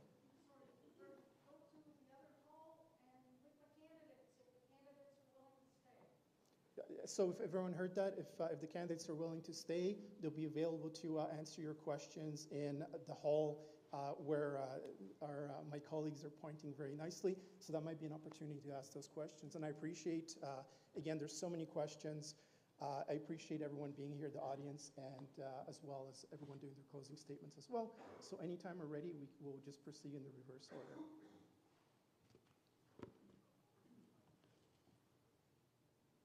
So Doug, you went first into introductions, so you'll be fourth in the reverse order. Who do we have first? Greg, who did the introduction for? See that? Thank you for keeping me on my toes here. If whoever went last, Rose, I think you were second. Michael, were you your positioning in introduction? I was second. So I'm up. Yes, indeed. So Great. We'll start with Greg. Thank you Yep. very much for coming tonight, everybody. It's been a pleasure to talk to you as your Green Party candidate. We face a number of crises in our world today in this country. Donald Trump being one south of the border. We need cross-party cooperation. No majority government is in our best interest. We need the best and brightest minds from all political parties to work together. That happens best in a minority situation. We need a real plan on climate, one that respects biological limits of this planet. The fairy tales of perpetuating a fossil fuel-driven economy and simultaneously driving down emissions is just that. It's a fairy tale, and the Liberals, Conservatives, and NDP all support variations of this fairy tale. We need a healthcare system that works, that can get you a family doctor and increase medical care in a variety of ways, including better mental health supports. And in this riding, there is no strategic vote in play. There's no strategic vote anywhere in Simcoe County. So in this particular case, what we need is a party to move forward to push through proportional representation so that all votes start counting in this riding and in all ridings across Simcoe County and in all ridings across Canada. And the Greens are the only credible voice in that particular issue right now. And I'm going to highly recommend that if you want your vote to start actually being reflected with a representative as opposed to just being documented, that you vote for Greg Taylor on April 28th. Vote Green, vote Greg. Thank you, Greg. Rose? Meeting at the doors with you, and if I haven't had a personal conversation, I do want to. The choice is clear at the ballot box. Who do you want to lead Canada into the economic uncertainty that is facing us with the threat of Trump and tariffs?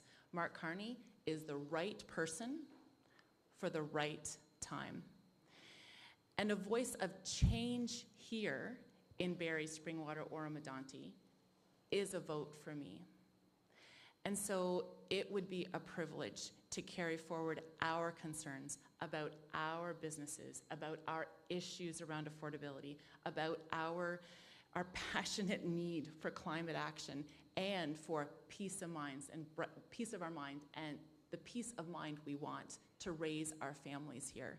And so with me, you get someone who understands your concerns, wants to lean into those conversations, and will be in a position with what has been forecasted since the call of this election that it will be the formation of a Liberal government.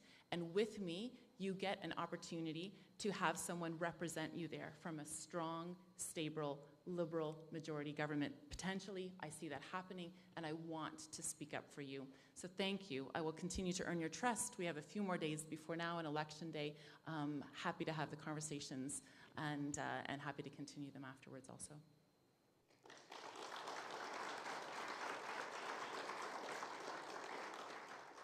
Thank you, Rose. Michael? Thank you. Canada needs the Communist Party, and you need an MP who will fight for working people. You need an MP who will fight for issues such as raising wages, raising the minimum wage to $25 an hour, getting Canada out of trade deals that are bad for workers. You need someone who's going to fight for employment insurance at a livable rate, so when the layoffs come because of Trump's tariffs, that unemployed people can live in dignity. And you need a candidate that's going to fight for an independent foreign policy as well. And we need the Communist Party because we're the only party who has consistently been on the side of Palestine and Palestinians. And I say that because this is an issue that has gone out of the spotlight. It hasn't been an issue at the doors. It's not being talked about by the media, and that's tragic. It should be talked about. The genocide is happening as we speak. There is no ceasefire. Palestinians are being killed by Israeli bombs on a daily basis, and we need to keep that in our minds. And you need to know that the other parties up here, especially the Liberals and the Conservatives, have been complicit in the genocide. They've done nothing to stop it. They haven't stopped selling arms, even though they say they have. They're not recognizing a Palestinian state. They're not holding Israel to account. The Communist Party will do that, and will fight for working people, not just in Canada, but all over the world. Thank you.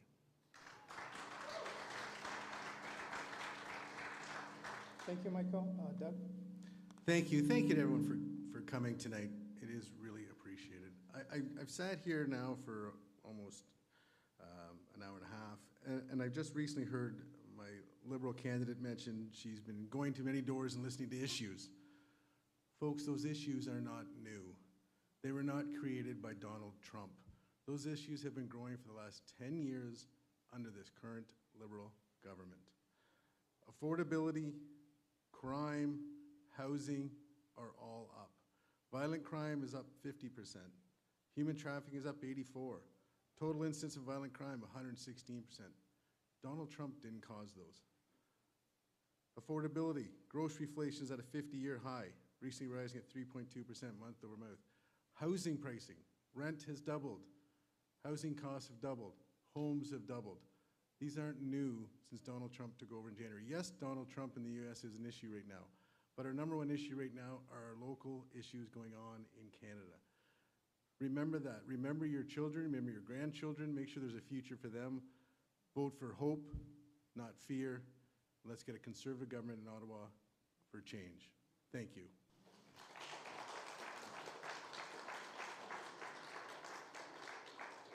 Thank you, Doug. Again, my thanks to all the candidates for being here, for bearing with us with the microphones and everything else. Much appreciation. Much appreciations to you. I really appreciate your questions. Thanks for participating and being here. I think that's really a key issue. So obviously get out and vote if you haven't done so already in the advance polls. And again, if some of the candidates are available, you can discuss further questions with them in the hall, which we're pointing to you. We'll guide you as you go. And then we have another event here at 7:30 for a different writing. So thank you very much. Much appreciation.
us for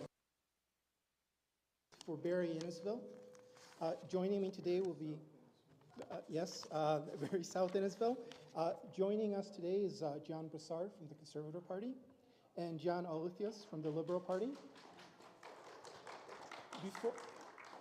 Before we proceed, I'm just going to read our territory acknowledgement, land acknowledgement.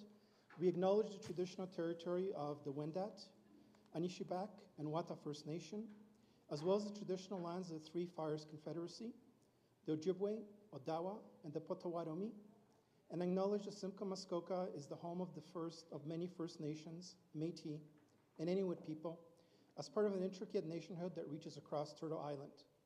May the call to live as neighbor and in community together lead us forward into the work of peace as we listen to one another and seek truth and reconciliation. I also would like to thank the group sponsoring this event, the Simcoe County Health Coalition, CARP, the Canadian Association of Retired Persons, the Barrie Chapter, Seniors for Climate Action Now, our host, Grace United Church, and the Simcoe County Greenbelt Coalition. What we're going to get, the format will be, we're going to get into introductions in just a moment from the candidates, and then we'll proceed. If you have questions that you want to ask the candidates, my colleagues who have their hand up will be walking around to take your questions. And after 4 initial structured questions, I'll be asking the candidates those questions. You can address the question to a specific candidate, but I'm going to give the opportunity for both candidates to reply to the question. So without much further ado, thank you both for being here, John O. and John B., as I'm going to, in my folksy way, refer to them. I appreciate them allowing me to do that.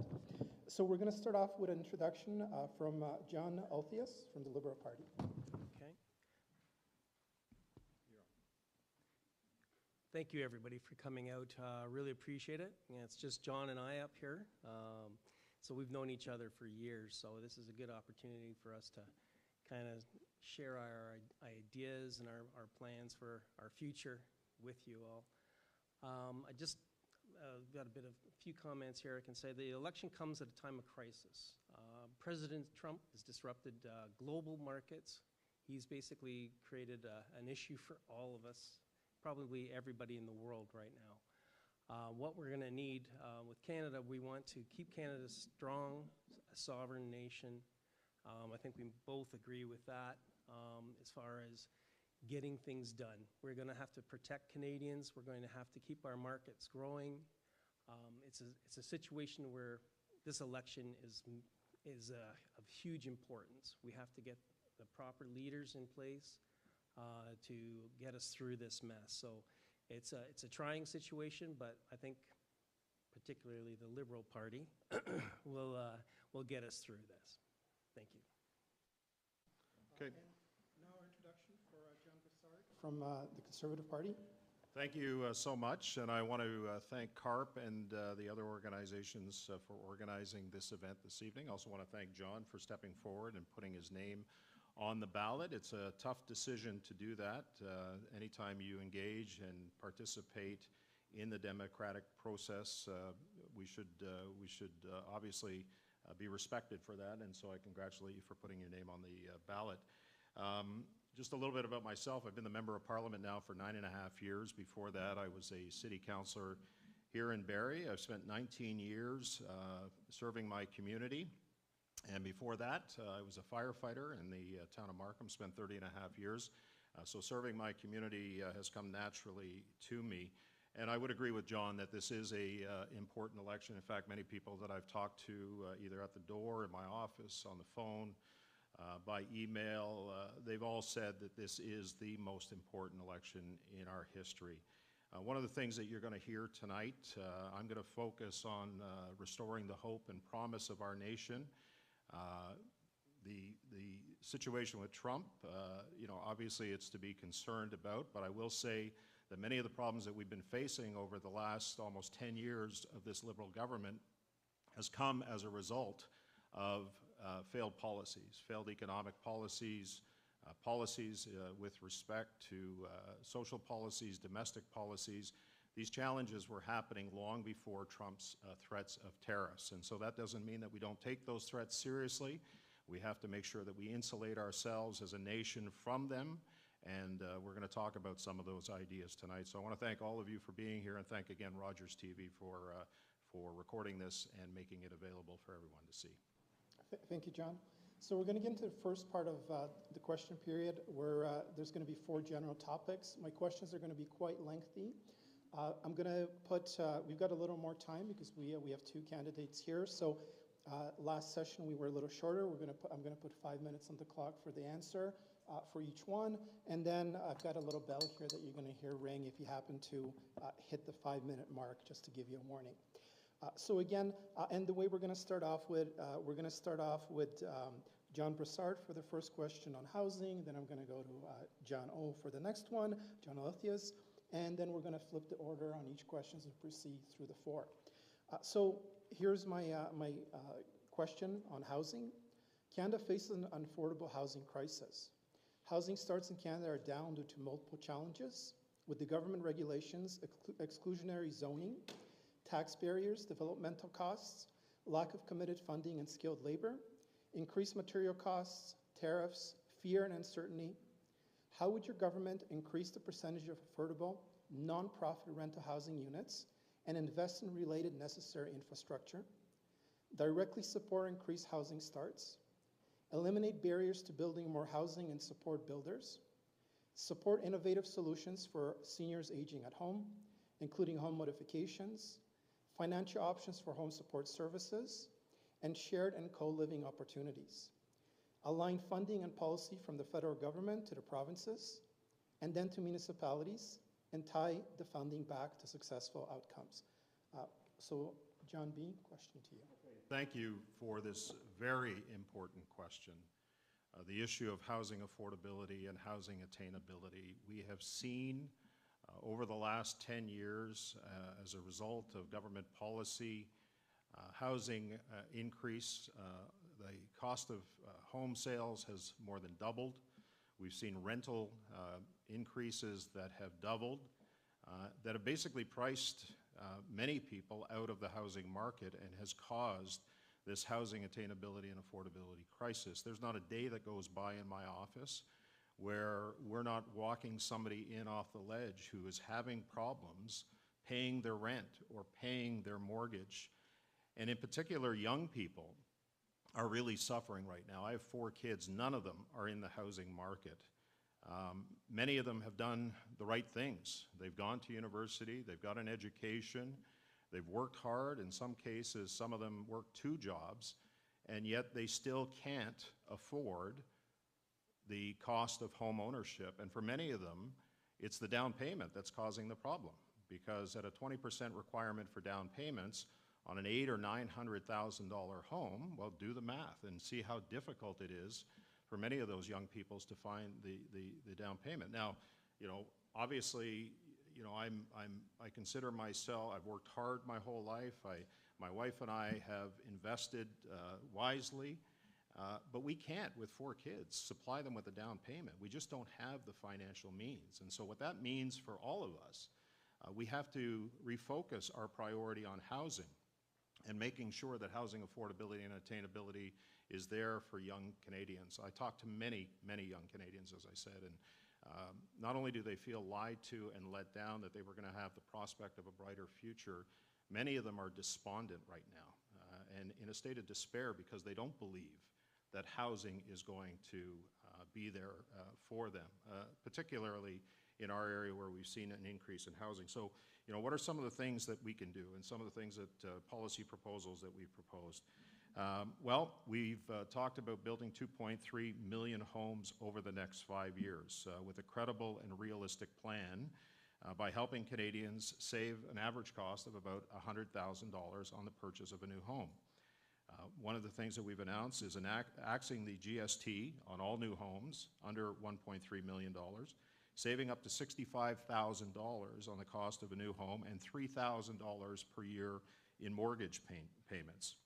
There's also a responsibility that the federal government has of working with municipalities, and that is to incentivize cities to reduce development charges. With every dollar of relief of a municipality offered in development charges, that they get reimbursed 50% up to a maximum of $50,000 home.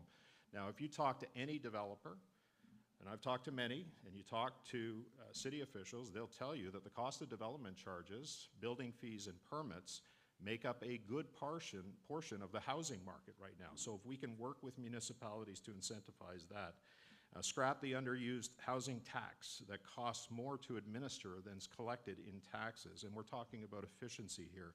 Eliminate the new tax on home renovations to support homeowners. Remove the requirement to report the sale of your home to the CRA. This is something that came in a couple of years ago where it was never happening before, where homeowners are required now through the CRA to register their home, and that can only mean the possibility of a precursor of a home equity tax. There's been numerous studies that have been done by this government on home equity taxes, and that's the last thing that we should be doing in order to ensure security income for retirees. The other thing that we're going to focus on is tying infrastructure funding to results, not promises, by rewarding cities that permit over 15% more home building annually and reducing funding for those that fall short, holding back federal dollars from cities that raise building fees or block needed development, requiring cities to publish approval timelines and development charges, fast-track home building through shovel-ready zones, establish a 60-day standard that CMHC executives must meet for approving or rejecting affordable housing financing applications. There's other things that we can do. Identify 15% of federal buildings and lands to sell for housing in livable new neighborhoods within 100 days. We have to be bold, we have to be ambitious, and we have to be audacious in everything that we do. And you're going to hear me say that a lot tonight, because housing for people in this country is a threat right now. And if we can't provide proper housing for people, young people, we're going to end up in a situation where we find more and more people on the street. We can't have that happen in a G7 country like Canada. Housing is an important issue, and we're going to tackle it in the proper way. Thank you, John B. John O., same question, housing? Okay. I'm a father of 5 children. So, well, basically 4 children. I consider my son, my wife's son, also my son. And 4 out of those 5 got into the housing market. Now, there's different ways of getting, I did not help them. I was just basically a utility worker in customer service, and so I'm not in a position to finance them getting into their homes. There's different grants that were available to help them in Simcoe County, first-time home buyers grants and so on that they applied for. We had to wait years, but they were able to get in and get a down payment on a home. Ultimately, they'll have to pay that back. Sorry, there we go. Gotta work the mic, John. But anyway, so yeah, they managed to get into the market, which I'm very proud of. My daughter, my youngest, she's in Vancouver, so she doesn't have a hope getting into a house in Vancouver. But here in Barrie, our government's doing what we can. It's the housing issue, the economy and so on. I know the Conservatives like to blame the last 9 years on the Liberals, but we did not cause everything globally. We had nothing to do with the rest of the globe having the same issues that we're having here in Canada. But we do have some ideas as far as moving forward to try and solve that. You may have heard that we've developed a catalog of homes. Some of you in this room are aware of what happened after the Second World War. They built war homes. And they're cute little homes, and they're prefab type of designs. What they've built today is a catalog of different types of homes. They're modern looking, contemporary, they're all energy efficient. They're plug and play type of applications. We're going to be working with developers and also with federal lands, potentially opening that up to build these homes on. We're going to have to work with municipalities. We're working to get reduced fees as far as getting connections and so on, working with utilities to try and see what we can do to get these homes built in a cost-effective manner. the other thing is we're looking at is for youth, for job creation. The opportunity here is for apprenticeships. We're going to be working with manufacturers and to develop these homes, but a lot of them will be built as prefab. So there's an opportunity like factory work. So there's so actually making things in Canada again, an opportunity there, and getting apprentices working and starting their career, like hands-on. You can feel my hands are they're calloused. Even though I was an office worker, I still put my hands to the grindstone. But here, get some more notes here. As far as affordable homes, by providing over $25 billion in financing for innovative prefabricated homes, as I was talking about. So there's $25 billion that we're looking to put towards that. And innovation, some of it is like mass timber. I don't know if you've seen it. I had to look it up. But it's like using wood products, Canadian wood products, in a different manner. They're actually building structures out of using wood beams and so on. Very innovative and also energy efficient and green. And working with our softwood industry to develop these types of techniques. We've looking at, you mentioned the GST, so we're going to eliminate the GST on the sale of new homes, cut municipal development charges in half, reintroduce a tax incentive for home builders known as a multi-unit rental building, and speed up approvals along with all parts of the process. Cutting development costs is in half is expected to spur an estimated $8 billion of private investment every year. We have to get incentivized developers and builders to create some homes that are affordable. John knows too. You can drive in our neighborhood, go south, and some of the homes you see there. Some things are quite innovative. They actually have like 2-family homes that are being built. That's might be where things are going to go, where the main family lives upstairs and they have an apartment off to the side, all in one unit. They're actually constructed that way, so that's somewhat innovative, but there's still over $1 million to buy one of these. So we have to move forward and try and come up with innovative, cost-effective means to try and get some housing in the area. Developers, some of them are sitting on land. They've been sitting on waiting to develop. They've kind of, with the market right now, it's just basically stopped. I have real estate friends. I've talked to people, and we need to come up with new ideas, bring them forward. Thank you, Jono. So we're going to flip the order. So we're going to go right back to you, Jono. The second question is polarization, national unity, and disinformation. There are currently great divisions throughout our country, specifically between East and West provinces. How will your party, if elected, unify the country, which doesn't separate us into regions, based on our opinions and supports? How will you communicate your vision to the masses in a constructive way that will prevent mis- and disinformation from being distributed via social and mainstream media? Will you bring back mainstream media ownership to Canada? Okay. To unite the country, Mark Carney led government is going to build an economy where Canadians can work in any province, basically. They can work where they want to, where goods can move freely from coast to coast. I'm not sure if you're all aware, but there are certain items that you cannot move between provinces. If you're ever 18 years old and trying to get beer out of Quebec and trying to get it into Ontario, it's illegal. And that's just one example. So there's a number of things that are standing in the way between interprovincial transport, even transport is an issue. So the Carney government is actually trying to move forward in actually freeing up those things, working with the provinces, the premiers, to try and introduce movement, getting rid of these kind of concessions that are in place and make it a free market, similar to what we want from other nations. The Canadian economy, we want one Canadian economy, not 13.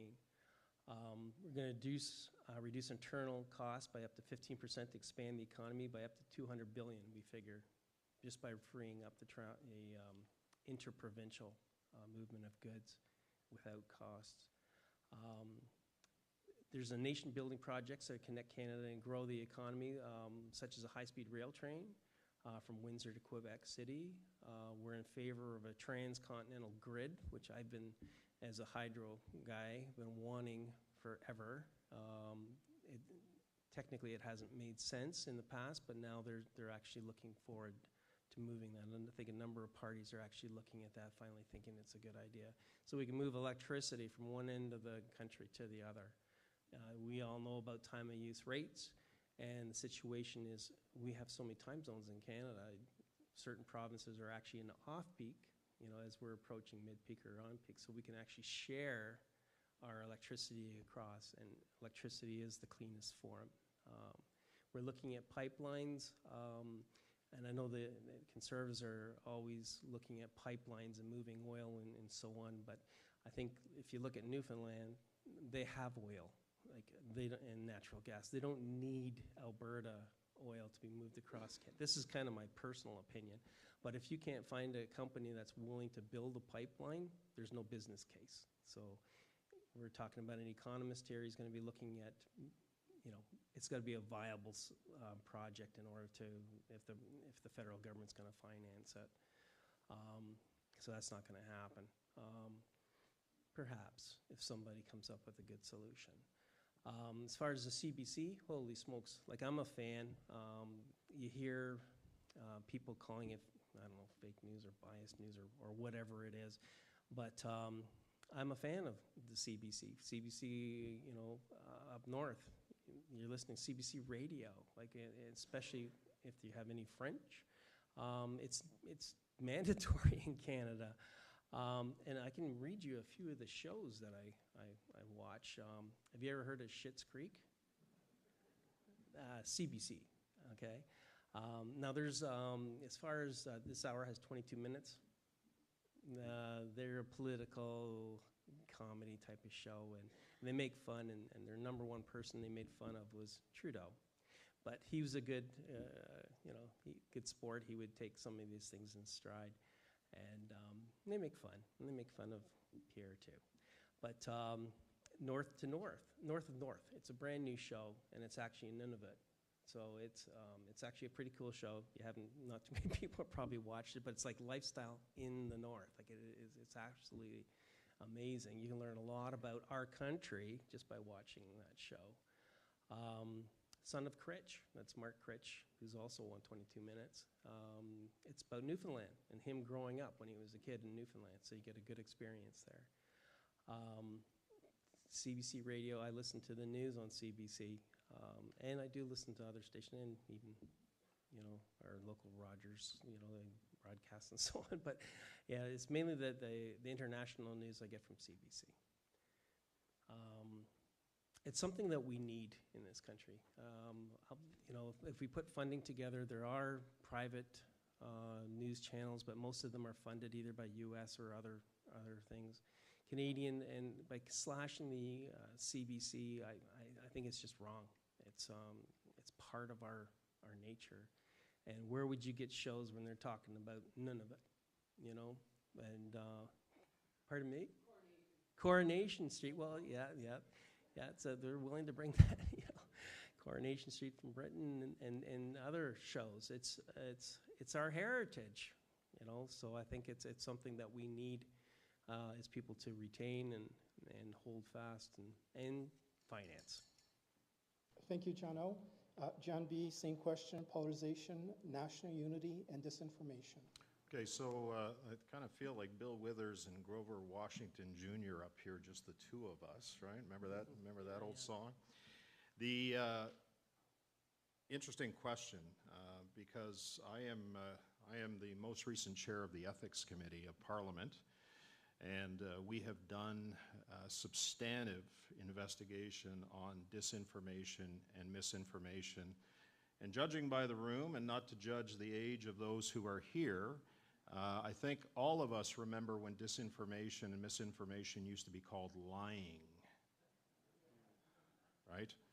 Somehow the term has morphed into something more than what it is, and it's lying. I can tell you that I, for one, am tired of the apparatus of government being used to divide people in this country along regional lines, race lines, faith lines, gender lines.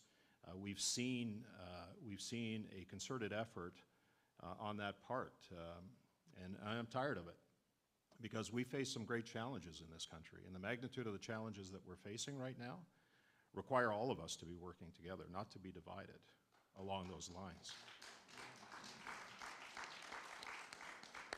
And if we don't start working together, we are not going to meet those challenges, like housing affordability, like crime that has pervaded our streets, like the threats of tariffs that Trump is dealing with right now, that we are dealing with Trump. So one of the greatest threats to our country right now is not just an economic malaise, but it's also the threat of foreign interference. And we're seeing right now concerted efforts on the part of foreign governments like China, like Russia, and like India to interfere in our democratic systems and our democratic values. Now, with respect to China, we've seen it in this campaign, actually, where the Chinese communist regime has been using social media tools to discredit candidates that are running in a democratic country. They did this in 2021, and they did it to some degree in 2019. And we have to stop this as a nation. We can't have governments that are complicit, corrupted, or infiltrated by the foreign interference that is pervading our country right now. And there are ways to do it. If we want to fight disinformation and misinformation, there are ways to do it. Number one is to set up a public agent registry of foreign agents who are acting in this country so that we are aware who is acting on behalf of foreign countries and foreign governments. They did that in Australia. And the best way to expose foreign information or interference, and the best way to deal with misinformation and disinformation, otherwise known as lying, is to expose it, just like they did in Australia.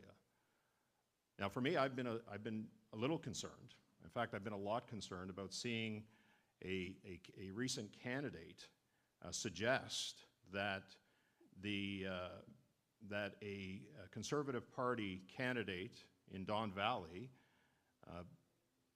be turned over to the Chinese Communist regime. I mean, that should concern all of us, that anyone who is running for public office is suggesting that a Canadian citizen of Hong Kong origin should be turned over to the Chinese Communist regime for a bounty. I mean, if that doesn't concern you, and if that doesn't indicate to any of you, or any of you watching, just how pervasive Chinese foreign interference, Chinese government foreign interference is in this country, it should worry you like nothing worries you. And it's not just them, it's Russia as well. And we've seen Russian disinformation happen as well. We did a study at Ethics Committee, and I asked an adjunct professor from Rutgers University. His whole job is to study misinformation, disinformation, lying, whatever you want to call it. I said to him, how do we know? How do we know that we're not dealing with all of these things that are going on, either propagated by China, Russia, India, or other things? He says, you don't. He said, I asked him, I said, give us your best advice. And he said, assume that everything you see online is fake until it's otherwise proven to be true. Because the intent is to destabilize our democracy. The intent is to destabilize our institutions, to destabilize our political process, like we've seen the Chinese Communist regime do through their WeChat application to discredit, in particular, conservative candidates and our leader, Pierre Poilievre. So that is the biggest threat to what we're dealing with right now, and we need to get a handle on it. Thank you.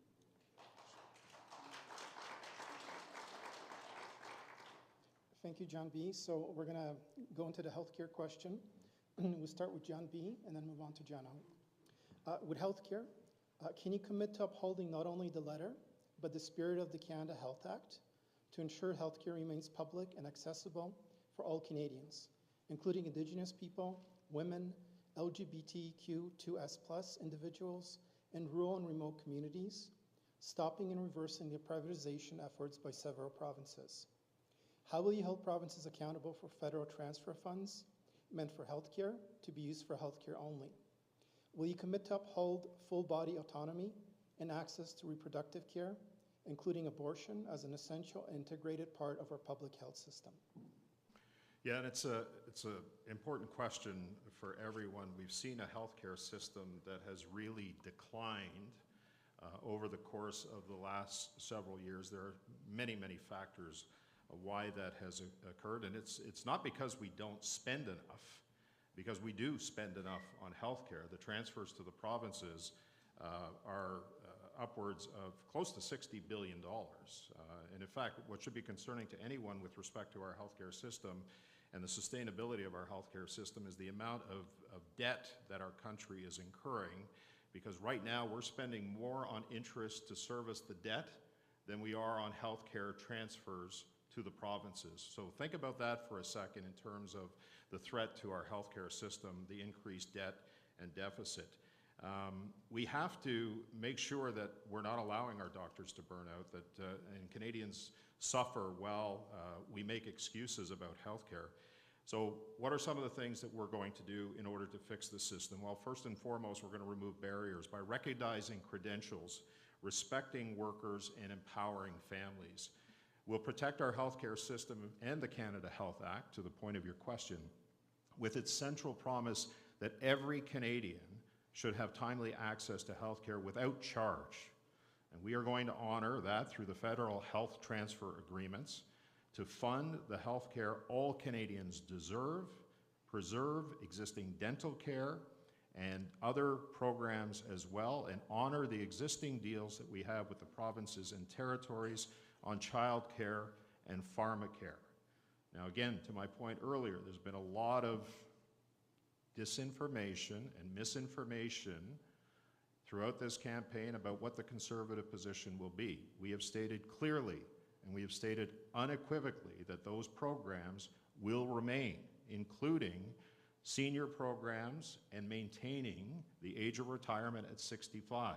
If anybody tells you any different, they are spreading misinformation or disinformation as far as our policies are concerned. The other thing that we can do too, and this is really important in terms of taking away some of the pressures on our healthcare system, and that is to establish a Blue Seal national credentialing plan. Here's how it's going to work. Qualified Canadians and newcomers, they're too often blocked from working because of red tape. We'll remove those barriers so skilled people can help fix our broken system. We will launch a Blue Seal program to help Canadians and newcomers get to work faster by working with the provinces to create nationally recognized licenses for doctors, nurses, early childhood educators, and other professionals. There are 40,000 foreign-trained physicians in this country who are not acting in the profession in which they were trained. Many of them are underemployed. Many of them are underemployed, and I give an example of one of my neighbors, one of our neighbors, who is a trained medical doctor. She's been a physician for 28 years. Recently, she's been driving a school bus. That shouldn't be that way. Now, there are language barriers, but we can develop a system of mentorship and training for a medical doctor that's foreign trained. Their credentials should not be any less than what a medically trained person in this country should be, because they're not. 28 years as a family physician. How many of you don't have a family physician right now? I'm glad we all do. But there are many in this country, tens of thousands of people who don't. And so we should be making sure that those foreign trained physicians and other professionals are integrated into our healthcare system to reduce the burden. We'll provide small loans to help new Canadians complete the Blue Seal certification, bringing home Canadian students studying medicine abroad by expanding residency spots for them here where they want to work in our healthcare system, rapidly recognizing U.S. board certified professionals to bring more qualified physicians to meet Canadians' healthcare needs, And our plan is to add 15,000 more doctors, a realistic plan by 2030, and will protect healthcare access by uploading the Canada Health Act and defending universal public health care, maintaining the party's 21-year-old policy that a Conservative government will not support any legislation to regulate abortion. There will be no laws, no rules, no regulations passed restricting abortion in this country. That issue has been dealt with. And it's a divisive issue that political parties use as a weapon. They weaponize it during election campaigns. Our position is clear. Pierre Poilievre's position is clear that we will not reopen that divisive debate.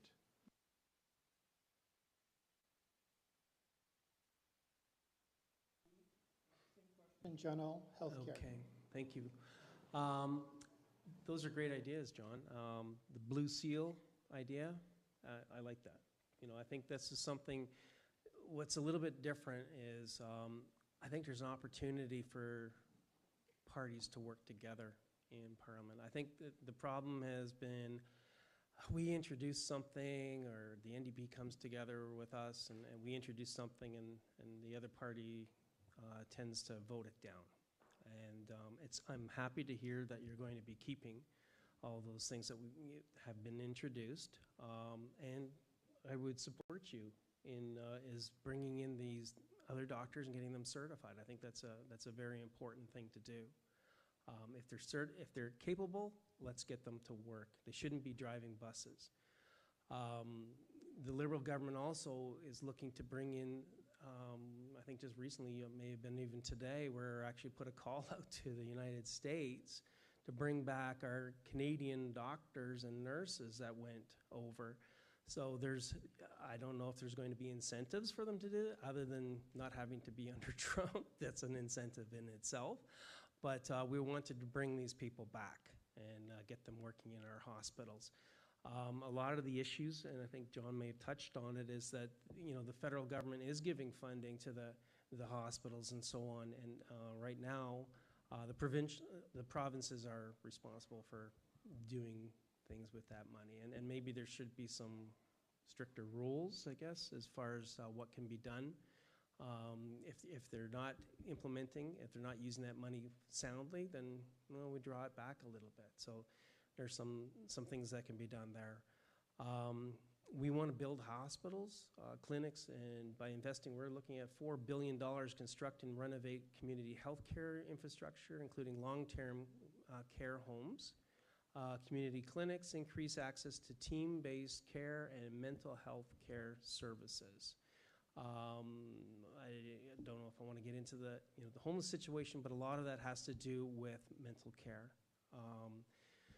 Some of you remember, even I'm going off script, but if you remember Aurelia, there's used to be a facility there, and it was closed. And where did those people go? Exactly, they went to the streets. So the Liberal government, we are sympathetic to that, and we have to do something to bring people into getting proper care. One of the other things we're looking at is the dental care program. We're hoping that we get the support of the Conservative government to bring this forward as well. So basically anybody 65 years of age and older, children under 18, adults with disability tax credit, it should be coming into effect May of 25. So, and that's families with incomes less than 90,000. So that's something that's coming very soon. We're quite excited about that. Also, as far as abortion clinics, I'm happy to hear that, John. As far as the Conservatives are concerned, there was some rumors or whatever that they were more pro-life than anything else. And as far as the Liberals are concerned, it's your body, it's your life. So it's up to you. So. Thank you. One other thing that we're doing, we know there's a lot of young families that are trying to have families, young people. So we're actually introducing a new in vitro fertilization program to make more affordable for Canadians who want to become parents. I've worked with a number of people who that is a crucial, it's extremely expensive to do this. And I think we've heard tale of people, young people are living at home longer, and there's some question about young women and having children, and maybe they're not moving into homes and they're not having babies young enough. So this in vitro fertilization gives people the opportunity that they can have babies later in life and so on too. So different opportunities. But again, I'm happy to hear, John, that I think we might be on the same page on some of this. And I think governments working together, parties working together, we can get things moving forward. And I think that's the nice thing about Mark Carney is he's willing to listen to other parties and work together. None of this table banging and shouting in the house. Let's get down to work is what I'm looking to do. So, thank you. Thank you, Jono. We're going to move on to our fourth question. We'll start with Jono and then move on to John B. right after. The fourth question is climate and environment.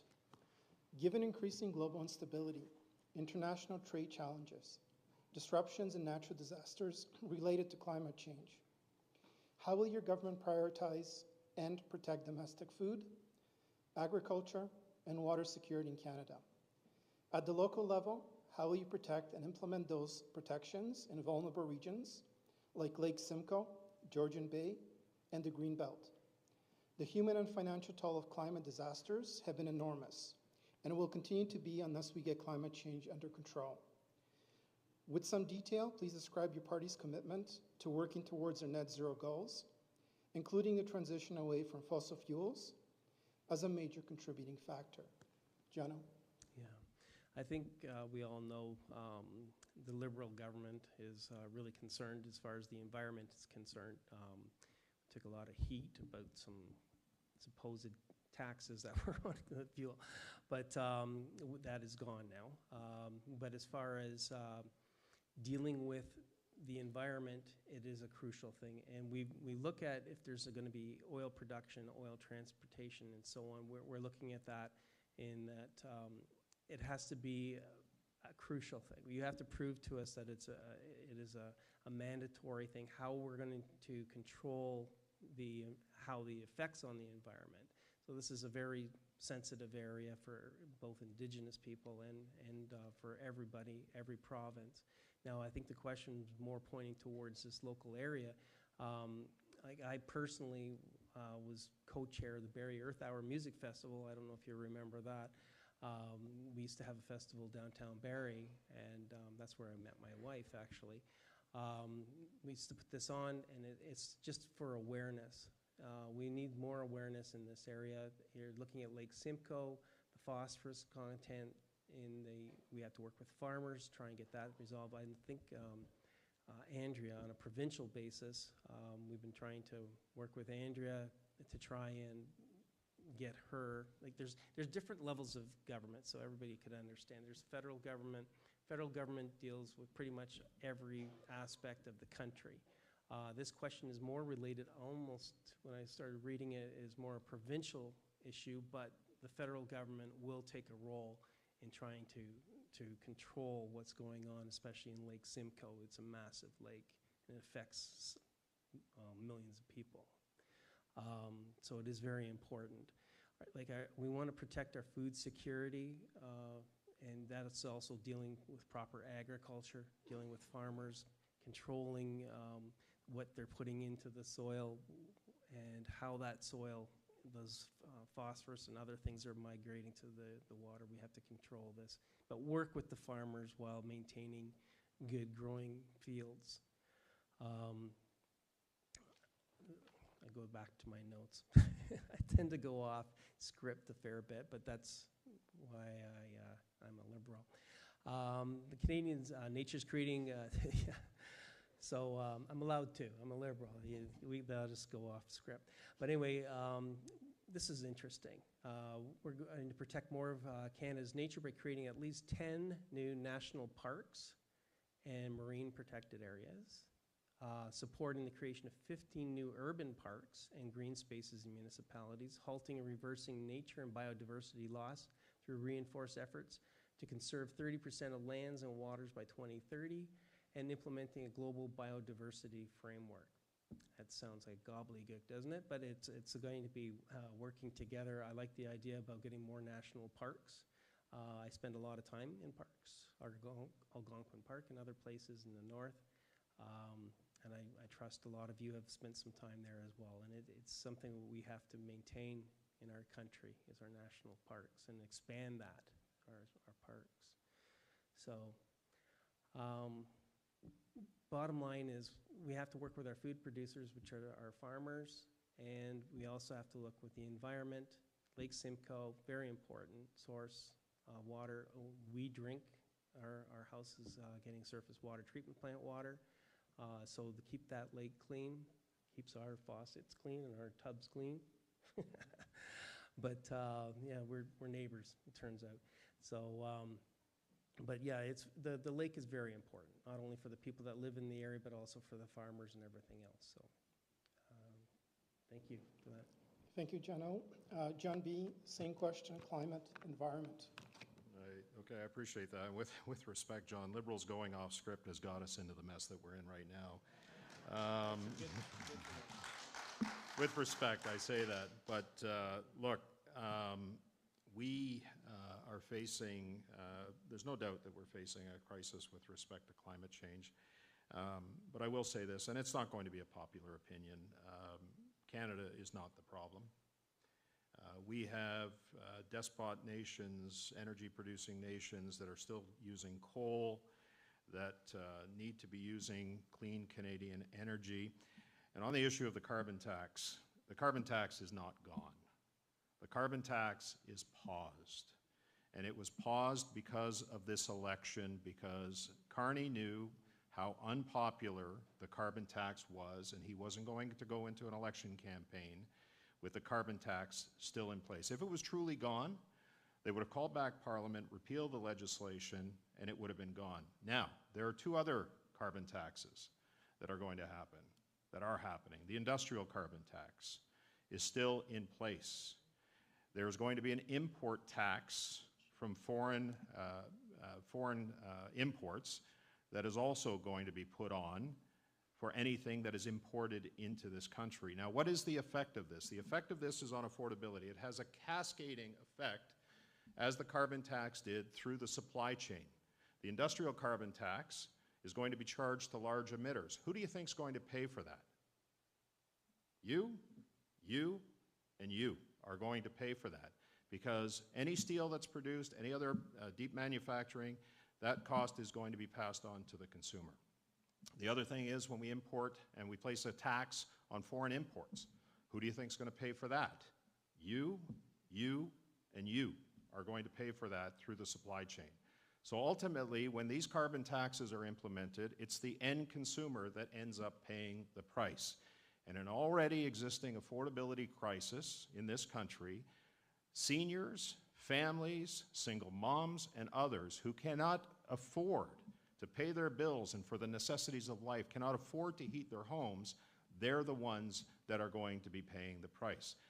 Conservatives introduced 26 motions to repeal the carbon tax on the basis of affordability, and in each and every circumstance, it was voted against by the Liberal NDP coalition. So we are going to scrap the carbon tax once and for all and make life affordable again for Canadians. Now, I want to address a couple of other things with respect to energy. Whether you like it or not, there is an insatiable appetite that exists around the world for energy, either oil-based resources, LNG, or nuclear resources. Much of it is extracted by countries that don't have the same environmental standards, the same labor standards, the same human rights standards, and the same innovation standards that Canada has. And if we're not supplying the world with clean Canadian energy, with all of those standards in place, who is? Russia, to fuel their war machine? Venezuela? Saudi Arabia? Iran, so they can use those funds to support their proxies in Hamas and Hezbollah to attack Israel? We have the best environmental standards in the world. We have the third and fifth largest reserves in the world. We should be supplying the world with clean Canadian energy. And I'll tell you another thing. We have lost over $200 billion in the last 10 years of revenue as a result of our energy sector being attacked by an ideological activist government who believes that natural resources are bad, either through Bill C-69 or C-48, the No More Pipelines Bill, or C-48, the anti-tanker ban. If we had $200 billion in our hip pocket right now, what do you think we'd be telling Trump? I can't say it. Do you want to say it? I think my mic's dead. Okay. What do you think we'd be telling Trump? Or better yet, how would our healthcare system be? How would our education be improved? And how would looking after those who are vulnerable in our society, like Mr. Tom over there does with seniors, how would their lives improved if we had tens of hundreds of billions of dollars in revenue by supplying our clean Canadian energy around the world? So this ideological, virtuous feeling that we should just keep everything in the ground, and that is, quite frankly, Mr. Carney has said he's not going to repeal any of these legislations. It effectively keeps our energy in the ground. And all of the revenue that is potentially created as a result of that is lost to our nation.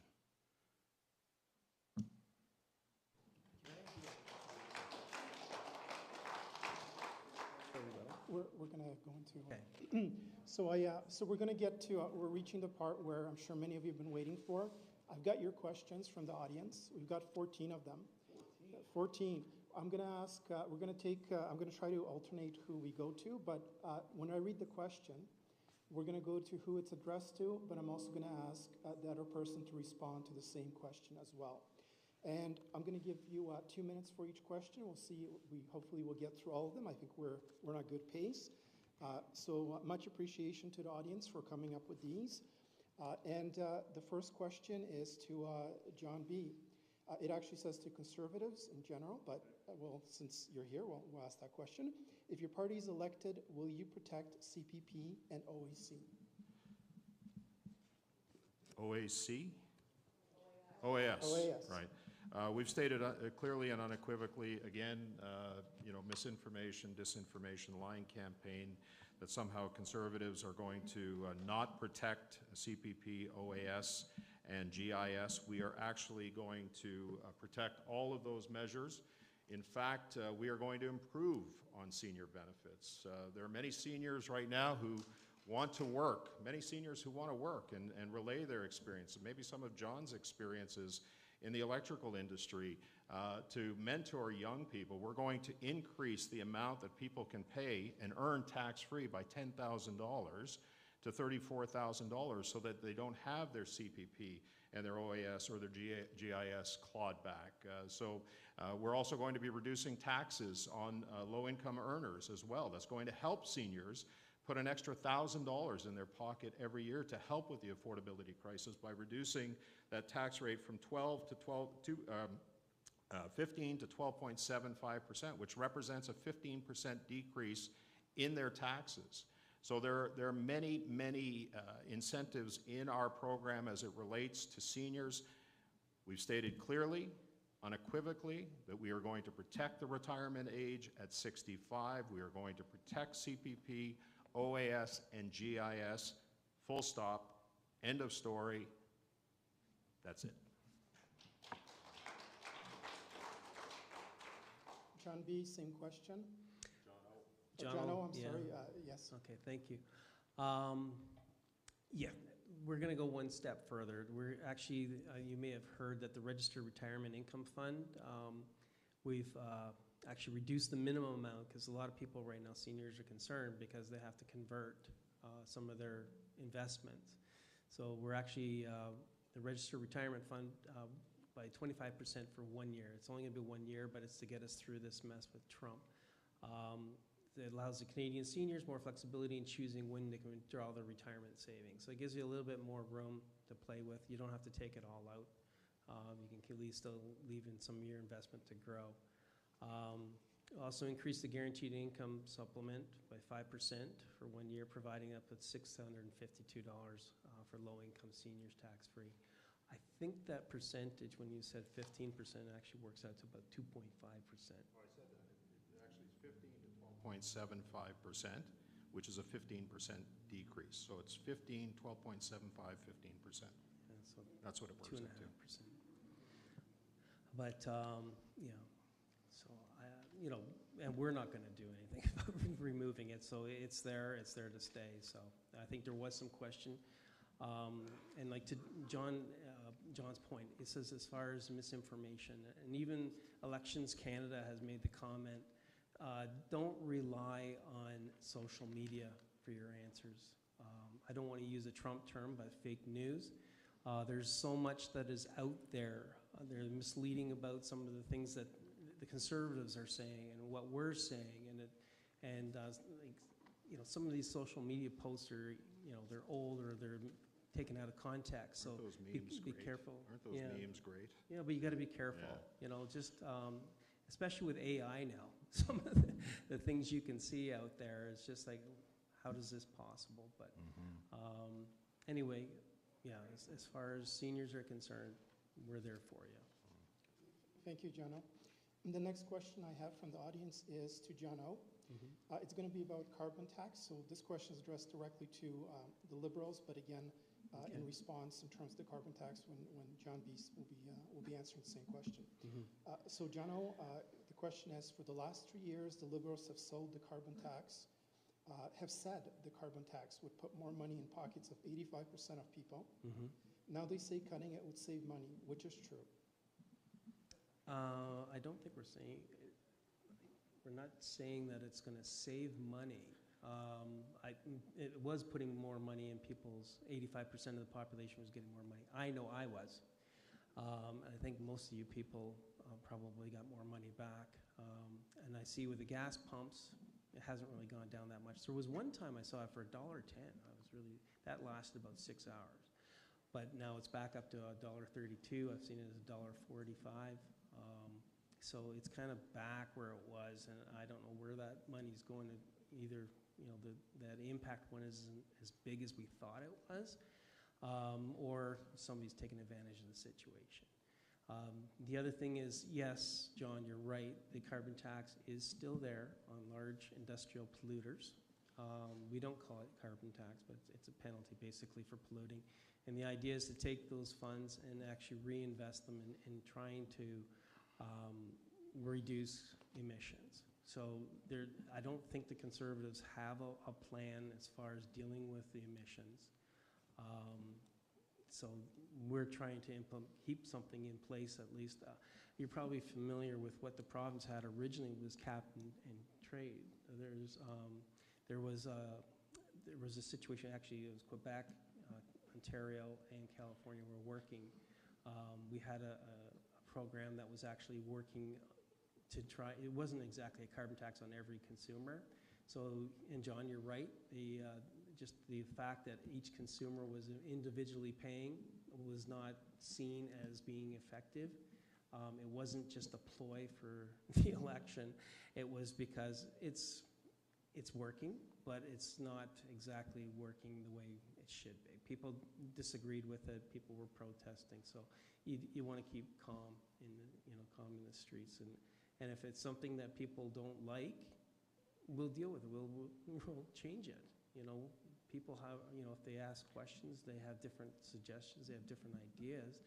But we need to do something about our carbon footprint. And yeah, moving our gas to China, they're going to burn coal regardless, and they have natural gas reserves more than we do, I think.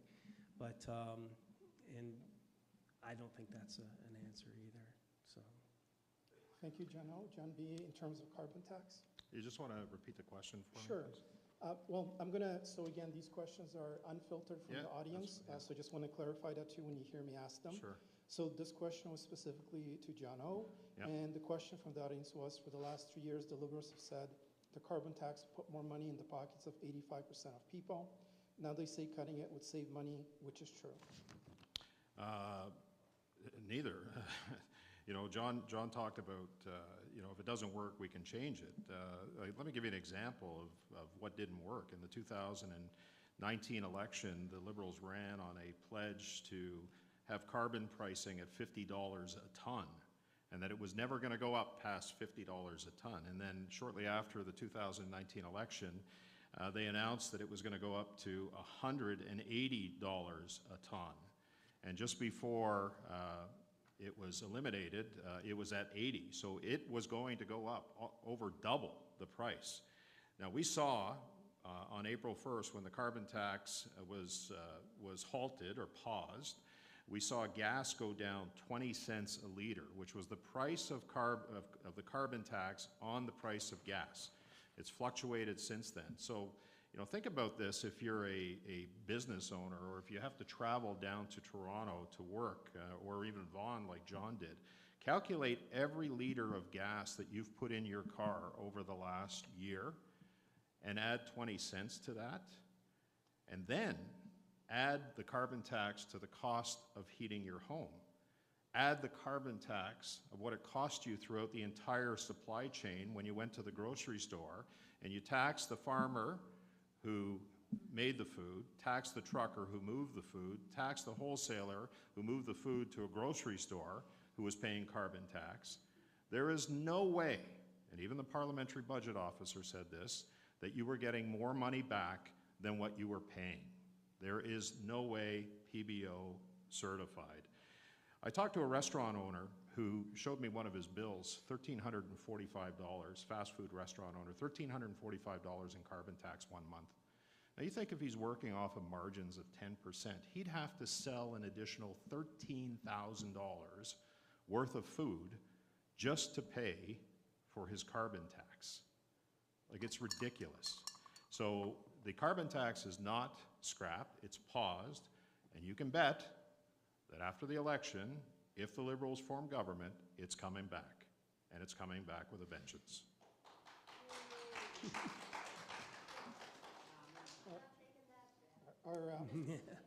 Our next question is to John Brassard. Yep. But we'll get John Olithius to answer it as well. Again, these are unfiltered questions. In terms of stating percentages or anything else of that nature, this is coming straight from the audience. I just want to clarify that. Yep, understood. For John B., violent gun crime is up 55% since 2013. The current confiscation program targets legal gun owners who police say are not the problem. The current program is clearly not working. What will you do to end this failure and focus on stopping illegal guns and actual criminals? Well, it is a great question. We've seen crime pervading our streets over the course of the last 10 years. As you said, violent crime is up, extortion is up, carjacking is up, gang-related crimes using firearms are up. Law-abiding firearms owners who subscribe to the strictest firearms regime in the world are not the problem. Guns smugglers, gang members, criminal organizations who import guns from the United States and other countries are the problem of gun crime in this country.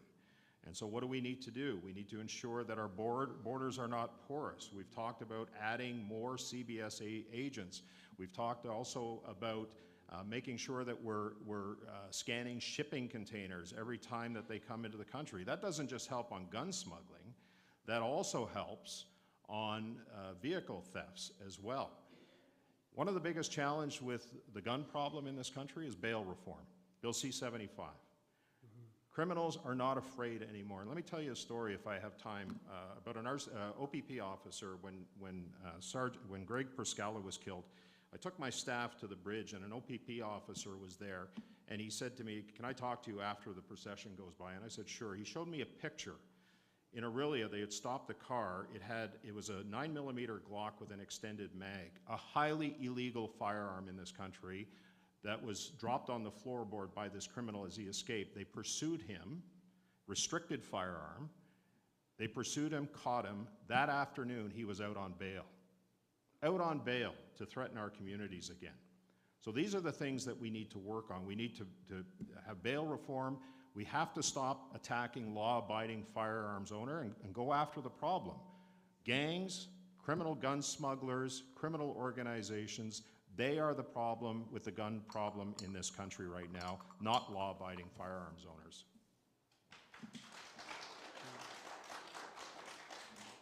Jano, Yeah, thanks, John. Agree 100%. It's the criminals that are doing this. Guns are coming across. We're doing more and more to try and stop this. I agree 100%. We need to do some scanning of these vehicles. There's even people coming through on these trucks, let alone cocaine and so on coming from the United States. It's terrible. As far as the guns are concerned, me personally, I think a pistol is only meant for one thing, and that's to kill a human. Whereas hunting rifles and so on, I was a gun owner when I was 14, and I was a very good shot. I had 222s and a 410. The only thing I ever killed, mind you, was a chipmunk, and it was by accident, honestly. I ended up having quite a funeral for that little fellow, but yeah, it was a good shot. But I didn't mean to kill him. But anyway, long and short of that is, it's the control of the guns. There are law-abiding. One of my sons has guns, and he likes to go to a range and shoot guns. And he's law-abiding. He keeps his ammunition in one area locked up and his guns in another area. So even if somebody broke into his house, they couldn't, if they stole his gun or something, they'd have Does to he look. have a handgun? He has a handgun, and it's he uses that for sport, but and I don't have a problem with people that are using it for sport, but there are certain guns that just should be restricted, and they should not come into this country.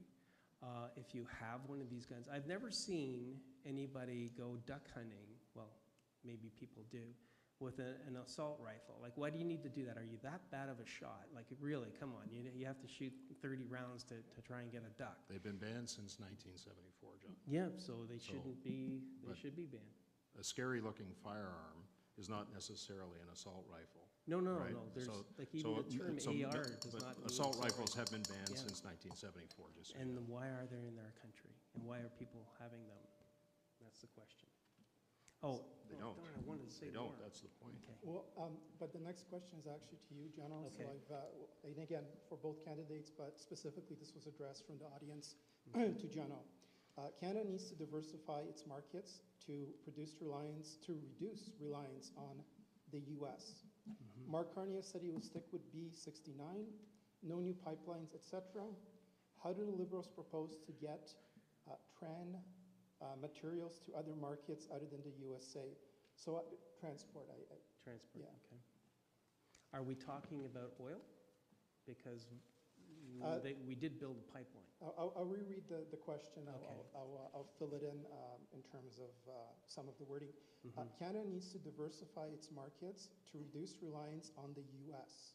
Okay. Mark Carney has said he will stick with B69, no new pipelines, etc. How do Liberals propose to get the, and I'm filling this in now, transport, to run materials to other markets other than the USA? I'm sorry, I don't really understand the question, but all I know is that we're working very, I think it's about diversification of our resources and then less dependence on the United States. okay, I think that's yeah, the our question. resource, we have more resources as far as like electricity and for oil so and maybe gas. I'll take the liberty of just making it a broad question and Okay. giving opportunity to answer to both. Okay, And you can kind of pick pieces of it, and again, within the 2 minutes. So in terms of transporting materials to other places in the USA, and in terms of pipelines. And again, I'm kind of keeping it broad, but if okay. you want to. Yeah, the infrastructure is there. What's going to prevent it is the tariffs. And we have to deal with Donald Trump's tariffs, and we're working with that. And I think we need an economist who knows pretty much how to deal with it, or maybe teach Mr. Trump how economics works and what tariffs, like basic economics 101, tariffs do not work, okay? It's just basic. He's taxing the American people billions of dollars. He's taxing them, and they have to learn that it's not the right thing for their country. Anyway, but as far as moving products, yeah, it's going to be difficult as long as there's tariffs, but we're looking at overseas. We're looking at Europe. We're looking at Asia even, moving products there. There's If you look at China, I'd say, but they're actually getting their beef from other areas other than the United States right now, and there's soybeans that's good for us, and other markets. So they're massive importers, so that's going to help us. So we have to move our goods overseas is what's going to happen. And the United States is going to need some product too, but if they're willing to pay their tariffs, then so be it. It's not impacting us per se, other than our volume of product is going to be decreased because their demand for our product and anybody else in the world's product is going to be costing them more money. Thank you, John. John B. So again, the Okay. broad topic area. So, look, Trump's tariff threats, the Trump administration tariff threats have been a wake-up call to our country. And that call is that we cannot be timid anymore. We have to be bold, ambitious, and audacious in everything that we do. We have become too dependent. 75% of our trade goes north-south. We have to start thinking east-west, and that includes removing interprovincial trade barriers. Poilievre-led government within the first 30 days will sit down with the provincial premiers, and we will not leave that table until those interprovincial trade barriers are removed. Why is that important? Because it represents an increase of almost 8% of our GDP and unleashing almost $17 billion to our economy. So that's one thing. The other thing that I said earlier that becomes critical is in being bold, ambitious, and tenacious, and audacious, is to not ideologically attack our clean Canadian energy resource sector. We just can't keep doing that. And we have to remove Bill C-69, the No More Pipelines bill. We have to remove C-48, the anti-tanker ban. We have to create a national energy corridor. We agree on that, because if we can move products from west to east, we can move electricity from east to west. And if we are truly going to move towards cleaner energy, whether it's solar panels or other things, we're going to need that electrification. We're going to need it. And Quebec has a lot of it, and other eastern parts of the country has it as well. So we have to make sure that we're doing everything we can to insulate ourselves from the tariff threats that President Trump has imposed. And it's a difficult situation. It changes every day. It's hard to manage. But the one thing that we can be sure of, if we make the decisions on our own to insulate us from Trump, to make sure that we are prepared and we are creating an economy that is working for us, then he can threaten us with anything. And I go back to that example I gave earlier of tens of billions of dollars that have been lost to our nation as a result of this anti-energy policy. Think of what we would do with that. And we have to do that. So, thank you. Thank you, John B. Okay. So the next two questions are for both candidates. Okay. Since the last question was to John O, I'm going to start with John B on this Sure. one. Medical assistance is dying. Yeah. Currently, advance requests are not allowed in Canada except in Quebec, even though the majority of Canadians support it. What is your position on advance request for MAID? Yeah, so I initially supported, so the medical assistance in dying came back to Parliament after a Superior Court decision in Quebec that required legislation to be enacted within a certain timeline.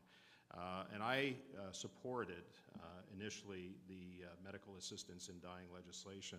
One of the things that is prevalent in our party is that any issues with respect to conscious issues, and I would classify that medical assistance in dying as one of them, is subject to a free vote. And that vote for me became critical. My position has evolved on medical assistance in dying, that if the situation is irremediable, that there is family consent to the consent of the individual, I would actually support, because of my position evolving the way it has, I would support pre-informed and prior consent on medical assistance in dying. It's obviously it's a personal issue for individuals, but as a legislator, I see the need for it. But again, any decision that we make, legislation or otherwise, has to hold up to any specific court challenges that might happen. But as an MP, as a legislature, I would support the expansion of that, especially in cases, as I said earlier, where death is irremediable. I do have concerns about overly expanding it. In the cases of mental health, for example, there are issues where people can seek help for mental health. Sometimes, what a person is going through maybe shouldn't result in death. Maybe it should result in additional therapy and making sure that that therapy is available for people. But it's a very sensitive topic, especially for families as well. So, Thank you, John B. Jano, same question. Yeah, it is a very sensitive issue. Again, it's, me personally, it's your body, your choice type thing. You have to give people the options, but, it is a family issue. I think it has to be discussed, and as John said, if it's absolutely the last choice, and if it helps the person, you do not want to watch your loved one suffer under any circumstances. If they're, if they've asked for assistance, their life is, it's just gone terrible, and they're in pain, or they're just being sustained it's hard. It's hard, but it is one of these situations where I think it comes down to the family that has to make that decision, and if there's legalities as far as allowing it, that should be legislated, I think. Thank you, Jano. So the next question, as I mentioned, is to both candidates. Since I started with John B, I'm going to start with Jano this time. Workers' rights, and how would you implement protecting the backbone of our nation? Thank you. Workers' rights. Workers have a lot of rights, like a refusal to work even. If you look at what the unions have done as far as giving workers a lot of power over the years, I support workers' rights completely. We come from a union environment. Used to be the #1 profession where people died on the job was a lineman. And we have so much in the way of safety now that it's marginal, still happens, unfortunately. But there are situations where safety is first in all these applications. I think as far as employees' rights are concerned, they have the right to a good job, a safe work environment, and management should respond to that. I was going to say, with all apologies, we have so many questions here, and we're really if we still might have a moment, if you want to write the question down, we'll add it, but just for a timeline. And possibly the candidates, if they're still here, they might be available after, depending on their schedule. Do I still have time? I can say with bargaining, bargaining power, I think employees should have the right to negotiate with their employers. I think it's very important. And I was management, but there's a union environment, and a very strong union. But workers' rights are important, and primarily for safety reasons. So, thank you, John. Same question, John. Well, it shouldn't surprise anyone, as the former president of a firefighters union, that I support collective bargaining rights of labor unions.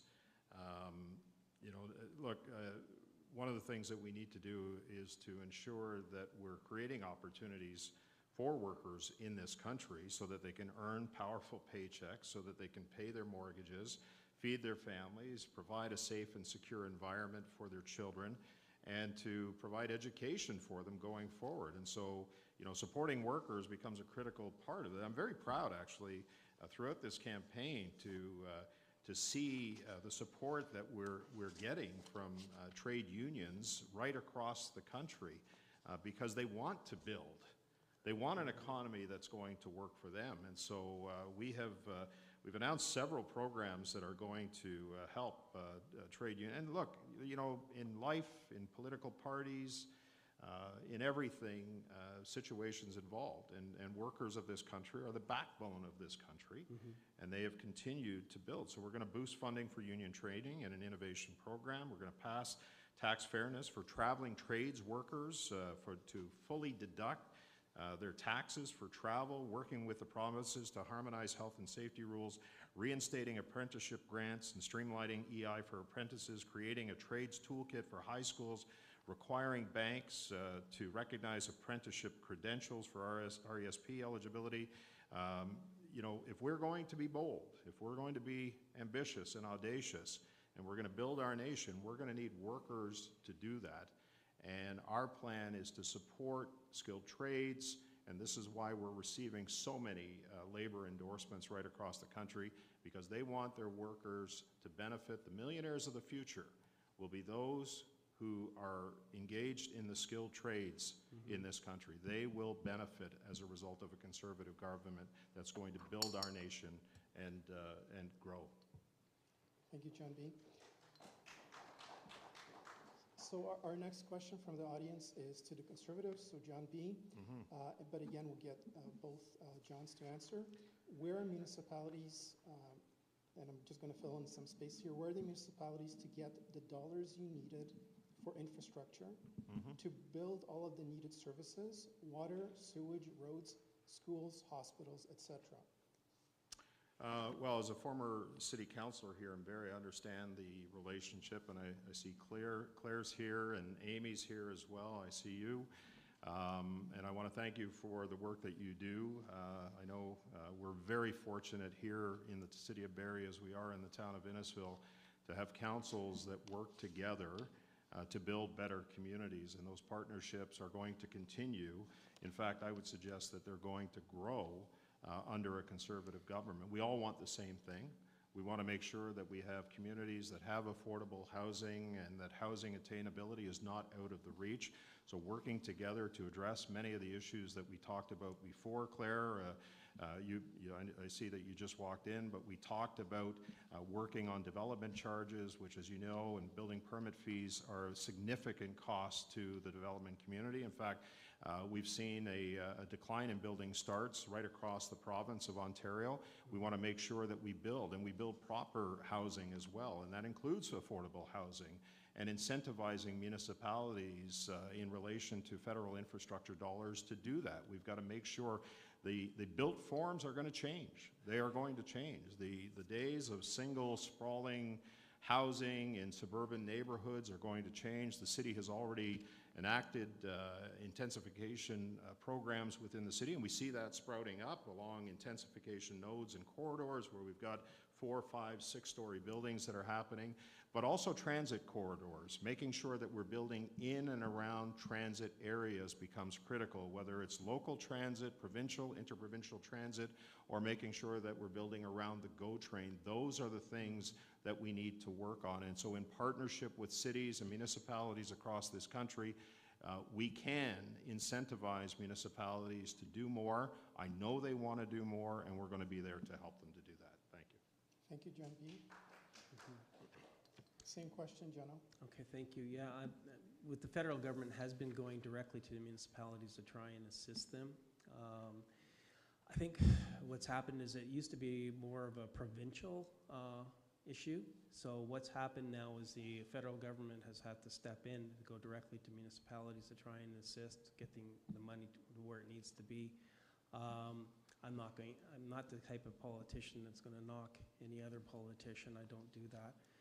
But there are levels of government we have to understand. There's the federal government, provincial government, and municipal government, as we all know. Municipal governments is where they're working to try and do infrastructure, setting things up. They have to look, and I know like our mayor, Alex Nuttall, I know him well, used to be my Ward 10. But, I thought you were going to say it used to be your student, but you weren't a teacher. No, I'm not that old, John. Yeah, maybe you, but not me. But no, actually, I think he's younger, a little bit younger. Yeah. But I don't have gray hair. But anyway, no, I don't say anything bad about other people. That's my thing, is I don't like to do that. I might say some things in jest. But anyway, as far as this topic is concerned, the federal government has been helping the Liberal government has been helping, trying to get the money, infrastructure money down to the actual municipalities, and I think they're grateful for that. But hopefully we can get the province to also work together with the municipalities and develop the lands, and you know, hopefully that's going to come through. Thank you. I have black hair, by the way. I dye it Wisdom. It's a Clairol product. It's called perfect. Wisdom. Yeah. Thank you, Jono. The next question is specifically to Jono. Are the Liberals coming after the equity in my primary residence, either by equity tax or capital gains tax? Okay, there's one of those things that John was talking about, misinformation. No, we're not going after your equity. They actually just reduced as far as the capital gains. There was a situation where, you know, if you had some capital gains, there's at a certain point there would be an extra percentage that has now been removed. So it's 50%, you're paying 50% of your capital gain is at your marginal tax rate, whatever your tax rate is. So people particularly are... You're talking primary residence? Mm-hmm. There's no capital gains on your... You're going to have you're not going to have capital gains tax on your primary residence. Yes, but are you coming after? No.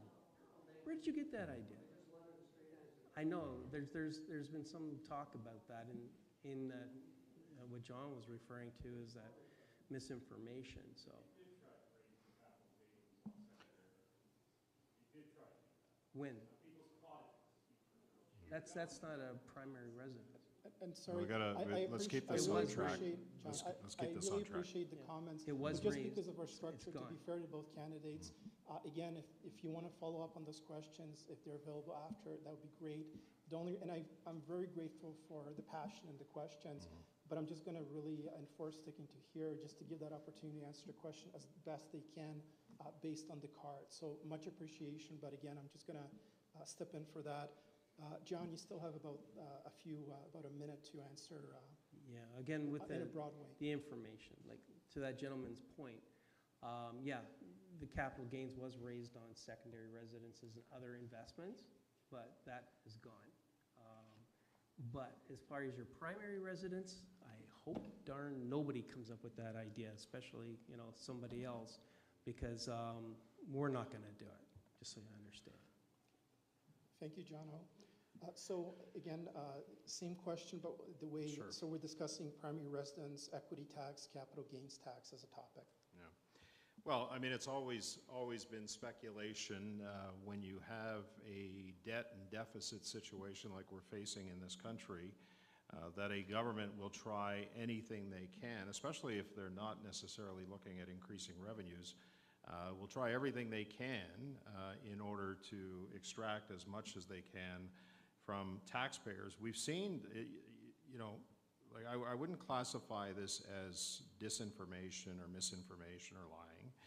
We've seen documents that have been produced within the Liberal caucus where they have discussed the price of a home equity tax and the impact that would have in terms of creating revenues for the government. Just recently, as much as 2 or 3 years ago, I don't know for sure, on your tax form, you're now required to indicate the address of your principal occupancy. Why? Why? Nobody's explained. Nobody's been able to explain why they've asked for that. Now, I'm not going to speculate whether, in fact, they are going to come after the home equity, but there's been enough documented evidence, not misinformation or disinformation, where they have, shall we say, mused about the idea of a home equity tax. So, that remains to be seen. I don't want to see it. And I certainly hope that, and John has said he doesn't want to see it, and I hope if a Liberal government will never have an opportunity, quite frankly, to implement any further tax increases on this country that we can least afford. Thank you, John B. Thanks. So the next question is to the Conservative candidate. What time is it? To you, John B. Okay. Why are you stopping funding to CBC Television and Radio Canada, which will destroy our best source of information and news? Well, certainly not going to stop funding for Radio Canada. The Francophone language in this country is important, and it's important in certain regions. But we believe that it's time, I believe that it's time that CBC becomes almost like national public broadcasting in the United States, where it's subscriber-based. You can disagree with me, that's fine. We can have a healthy debate. We can have a healthy debate.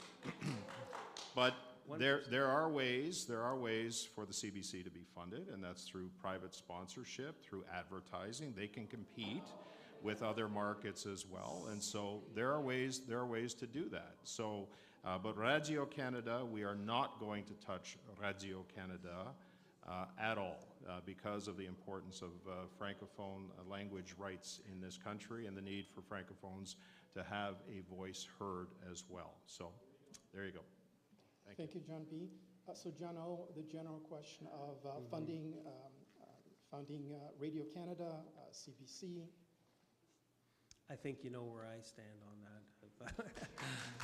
I'm a subscriber. And even on the computer, you can get on CBC. It's fantastic. And listening to the news. And you can listen to the news all day long on CBC, especially during this election. But interesting stuff. But I know I hear where John's coming from, and there's pretty much every media in Canada gets some funding from the federal government right now. It's not just CBC. So if you're suggesting no funding to media, then no, we're actually, that's fine. Part of our platform release today was to actually increase the funding for local journalism funds by $25 million to give access to local journalism in communities like ours in Barrie and in Innisfil. It'd be nice to get, across the I don't think we're going to paperback anymore, but we do have some local journalists right now, Barrie 360 and some of the others. You're doing a good job. Barrie Today. Agree. Yeah. I agree.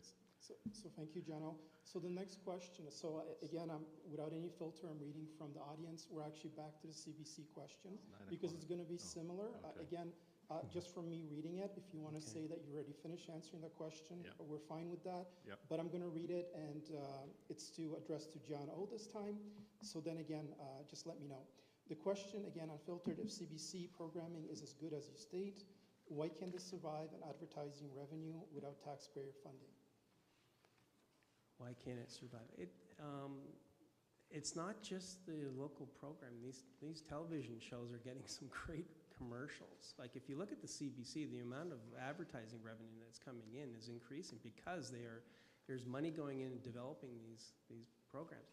I don't know how many of you see, like also the federal government has also encourages development of television shows, movies, other things, not just in Canada.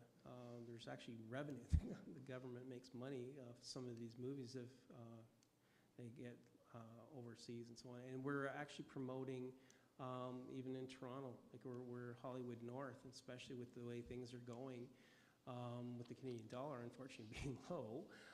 It makes filming up here in Canada a lot more. I don't know if you've ever watched the show Suits. Has anybody watched that series, Suits? That was filmed in Canada, in Toronto. And my wife would always point out, oh, there's TTC going by. So there's a real market for Canadian content.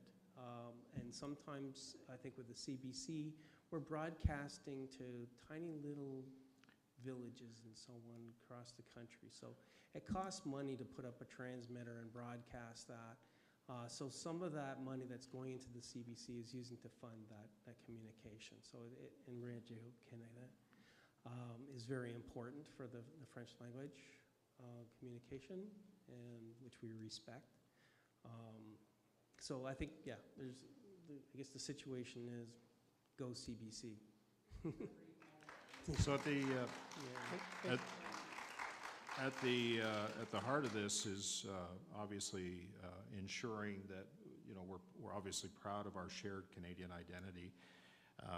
That's one thing that should never be in question. But we're also talking about supporting media in other forms. I mentioned earlier, John, about the $25 million for the local journalism initiative to boost local journalism. One of the things that we're going to focus on, and again, we want to be in government not to run your lives, but to be in government. and to make decisions that are going to benefit people. Freedom of Speech Act, and we're going to repeal the internet censorship laws and restore news on Meta and other platforms that have been lost as a result of Bill C-18. We're going to ensure that all domestic government advertising dollars are spent on Canadian platforms only. That'll help boost local journalism initiatives, and some of that money will be spent on the CBC. Providing $25 million in addition to support for Indigenous language media, supporting remote area internet connectivity so that every Canadian has reliable access to news. And, you know, again, through listeners, through subscribers, through donations, through sponsorships, through ad revenue and licensing revenue, the CBC can be a viable option in this country going forward. We have to make sure that we protect free speech and every ounce of freedom that we have in this country, because it was Wilfrid Laurier that once said, "Canada is free and freedom is its nationality." Thank you to both John O. and John B. So we're ending our time here. We still had a few more questions, but we're going to end it here with the closing statements. Game 7. Thank you again. I really appreciate the questions from the audience, that you took the time to ask them, and the passion of it shows as well.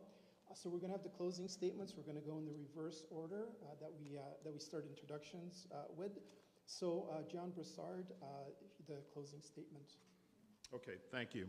And I do appreciate participation tonight. Again, John, thanks for being here, and to Rogers TV, and to all of you who stayed for this and came for this second hour. We're truly at a fork in the road in this country. You know, I was door knocking the other day, and somebody said to me, it wasn't me saying it to them, that the last 10 years are like having a car that's 10 years old. And like all 10-year-old cars, things start breaking down, the engine light starts coming on, the brakes start fading, the car just keeps breaking down.